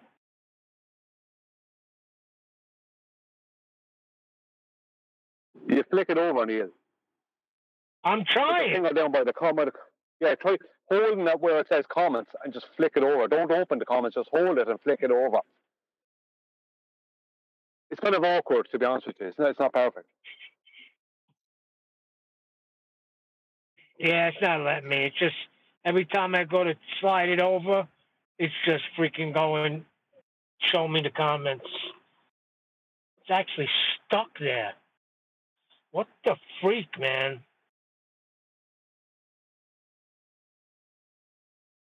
Or on YouTube, Nathan, if you hashtag Fortnite live stream and hashtag Victory Royale, you might get a lot more views on your live streams. And if you wouldn't mind for the lads, instead of streaming Fortnite live, would you mind streaming Command and Conquer now and then? As you're in the wrong generation streaming Fortnite. I like Fortnite. But yeah, I will do that. I'll put it in as a hashtag.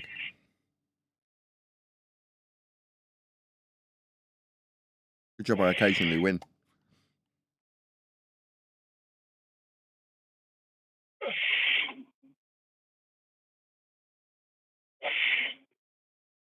What I like is heavy breathing. That's my favourite thing. Sorry. Yeah, sorry, Neil. I interrupted you getting help there. You interrupted his heavy breathing. It's the air conditioner. John, refracted. Well, just on what you were saying a minute ago, I see the problem as being very similar to what you were saying. Is that they're looking for a neutral outcome. You know, like the whole Jaron Campanella thing, neutral outcome. That's what they're looking for. They're looking for no side to ever win. So both sides will always have an argument. They're not looking for to be the winner or the loser. They oppose the conclusion. They oppose the conclusion of any argument, right? Whether it's pointing out the argument's void or anything like that. They're just in opposition to a conclusion. Yes. The main thing is that there's a neutral outcome happens, and both sides still have an argument, and both sides are still in the game. That's what they want. That's what Chris Berry wants. That's what they all want.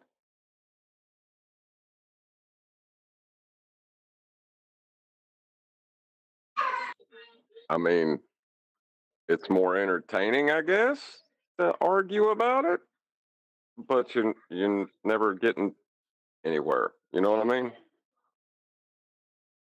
Well, the whole point of this was to show which it was, whether it was flat or a globe. That was the whole point of this back when it started, or well, restarted, I should say, in 2014. You know, the whole point from then on has, but obviously a lot of people are involved in this and they think the point is different. They think the point is to continually argue and continually have an argument when it's not necessary.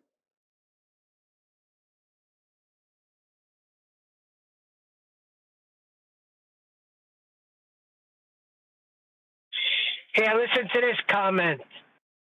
Flat earthers think the sun shuts down during an eclipse. Really? Neil, why are you reading these things? Because I'm trying to get it over and I'm seeing them. I'm trying to get the live chat and I just seen this one and I found it funny. Yeah, that's what we think. The sun shuts down.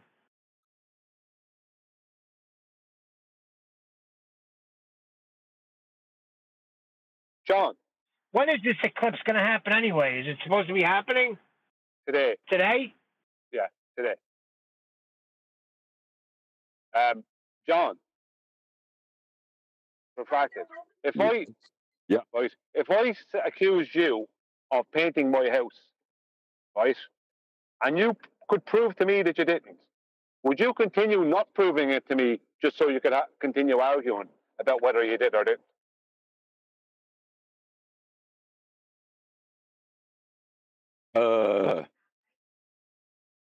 I don't even. What? How do you logic that? You know what I mean? It comes down to what is it that you actually want to have. It comes down to what is your intentions. Is your intention to have an argument, or is it your intention to prove a point? For the betterment of whatever. Yeah, that's why I think a lot of people are hating on the Black Swan, is because it puts an end to a conversation that they want to argue about, They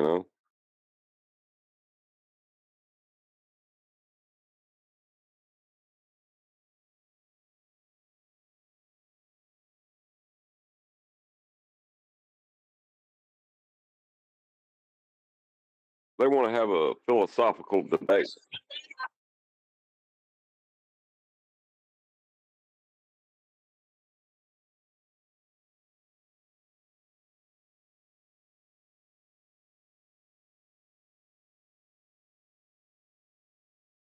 Well, they don't want to win and have a correct outcome, because if they did, they wouldn't be listening to the ball or allowing them to have an argument where they don't have an argument, accepting that they accept that the horizon is not our core, but still at the same time, accepting that they would have an argument even though they don't have that. Do you know what I mean? Why are you at? Like, what are you at?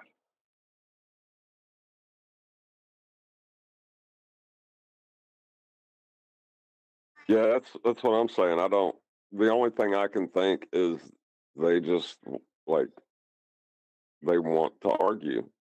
It doesn't matter what they know at this point. It's not about that for them. It's kind of like a social thing for them.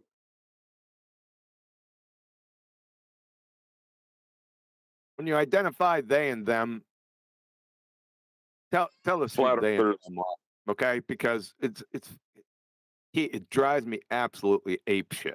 I'll go ahead. We did at the beginning of the conversation, but I'll do it again. Flat earthers who don't recognize that the modus tollens of the black swan debunks Earth curve.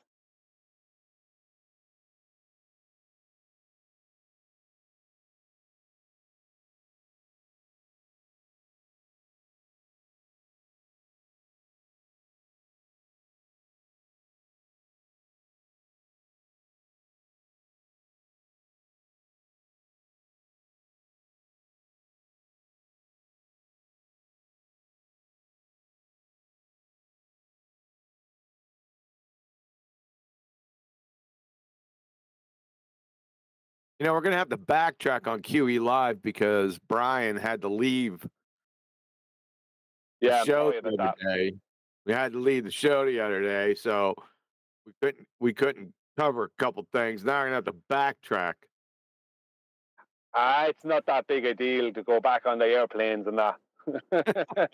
it's like as if you have to go back and dig a hole, you know, in a big trench. And again, it's like, not that hard. I had to go back and dig a trench or something.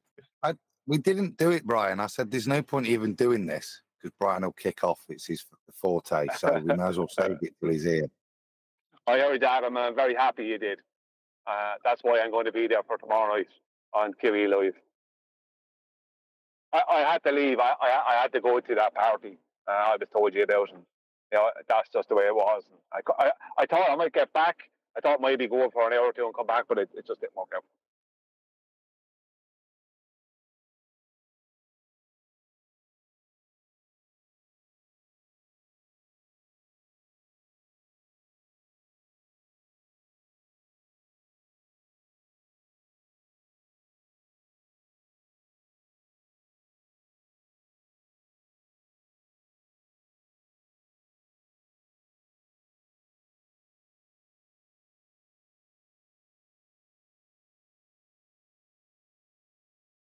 I'm going to go out and test during the solar eclipse to see if my shooting gets better during the eclipse and after.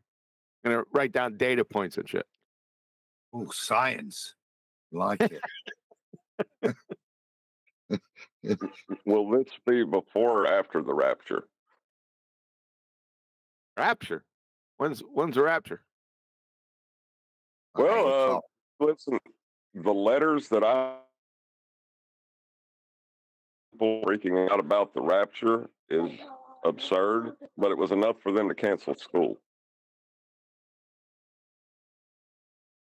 Yeah, teachers are like the French. Any excuse for like a strike or possible chance of rapture. Let's cancel school. Yeah, we had it here. There was a chance it was gonna snow, and because of the potential disruption if it did snow, we'd better just cancel school anyway.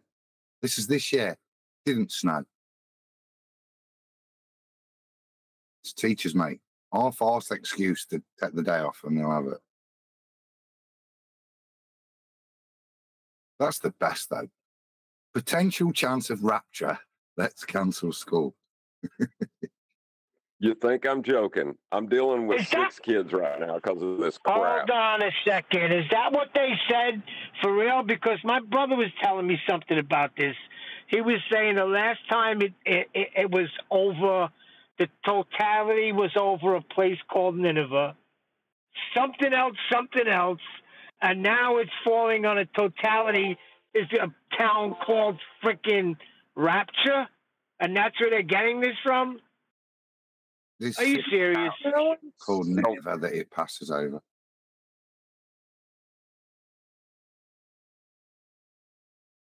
I clear it.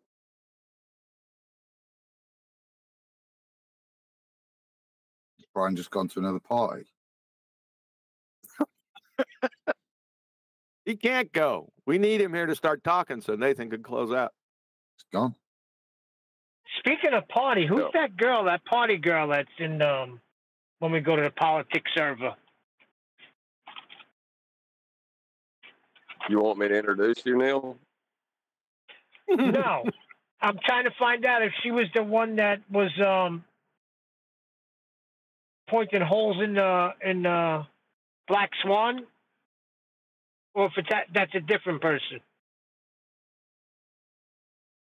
How do you poke holes in a logical consistency? I don't get that. Well, she said there was some flaws. She went over them with Nathan. She had the folder. She went to get the folder. Is that the same one? Is that the party girl chick? Yeah, Sydney. She's just not in here at Does the that moment. anything to do with rapture?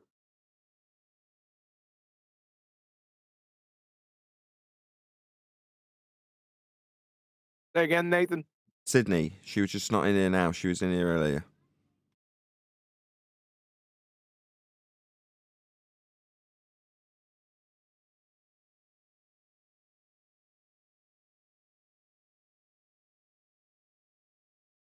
What about it, Neil? You just wanted to find out what her flaws were. We went through them when she was here. Yeah, I was just looking for clarity if it was the same person. Oh, right. Yes, it was.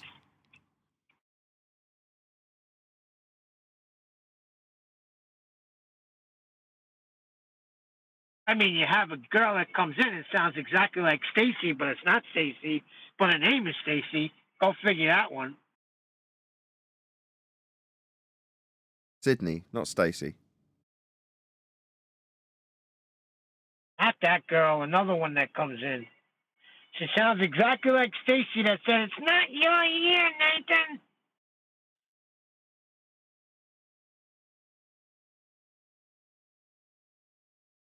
So people with the same name can sound the same? Is that our conclusion? Yes. Seems to be what's happening. How about that? And Brian knows them all. Brian knows what I'm talking about. He's going to come in a second and say, "Yeah, that's not Stacy, Neil."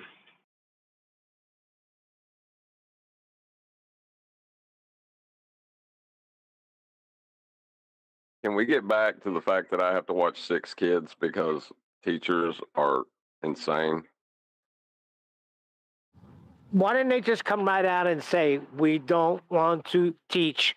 We want to go worship the sun and look at it"? Like the inmates that got a law passed. Look, the inmates got a law passed that it was their religion, atheism. So now they're going to be allowed to view the eclipse.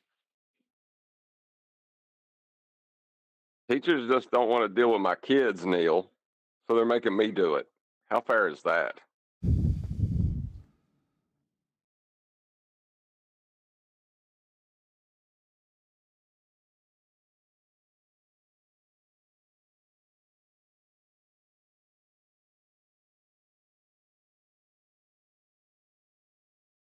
Never mind, that seems pretty fair. I don't think you entertain them properly, John. There's a thing called the television and cartoons. Always works. Yeah, because beating them ain't doing it no more. I better not joke about that. There's psychos out there that would listen to it and be like, "See, he just admitted to it." Yeah. And with that, I'm going to say a huge, massive, enormous thank you to both Discord and G+ pals for making today's after show possible. And of course, a massive thank you to all of you in either Nathan Oakley 1980 or Nathan Oakley Premiering streams, hopefully smashing the super chat, liking, commenting, sharing, subscribing, joining as a Nathan Oakley 1980 channel member, and all that good stuff. I've been Nathan Oakley, and I will see you all in the next video.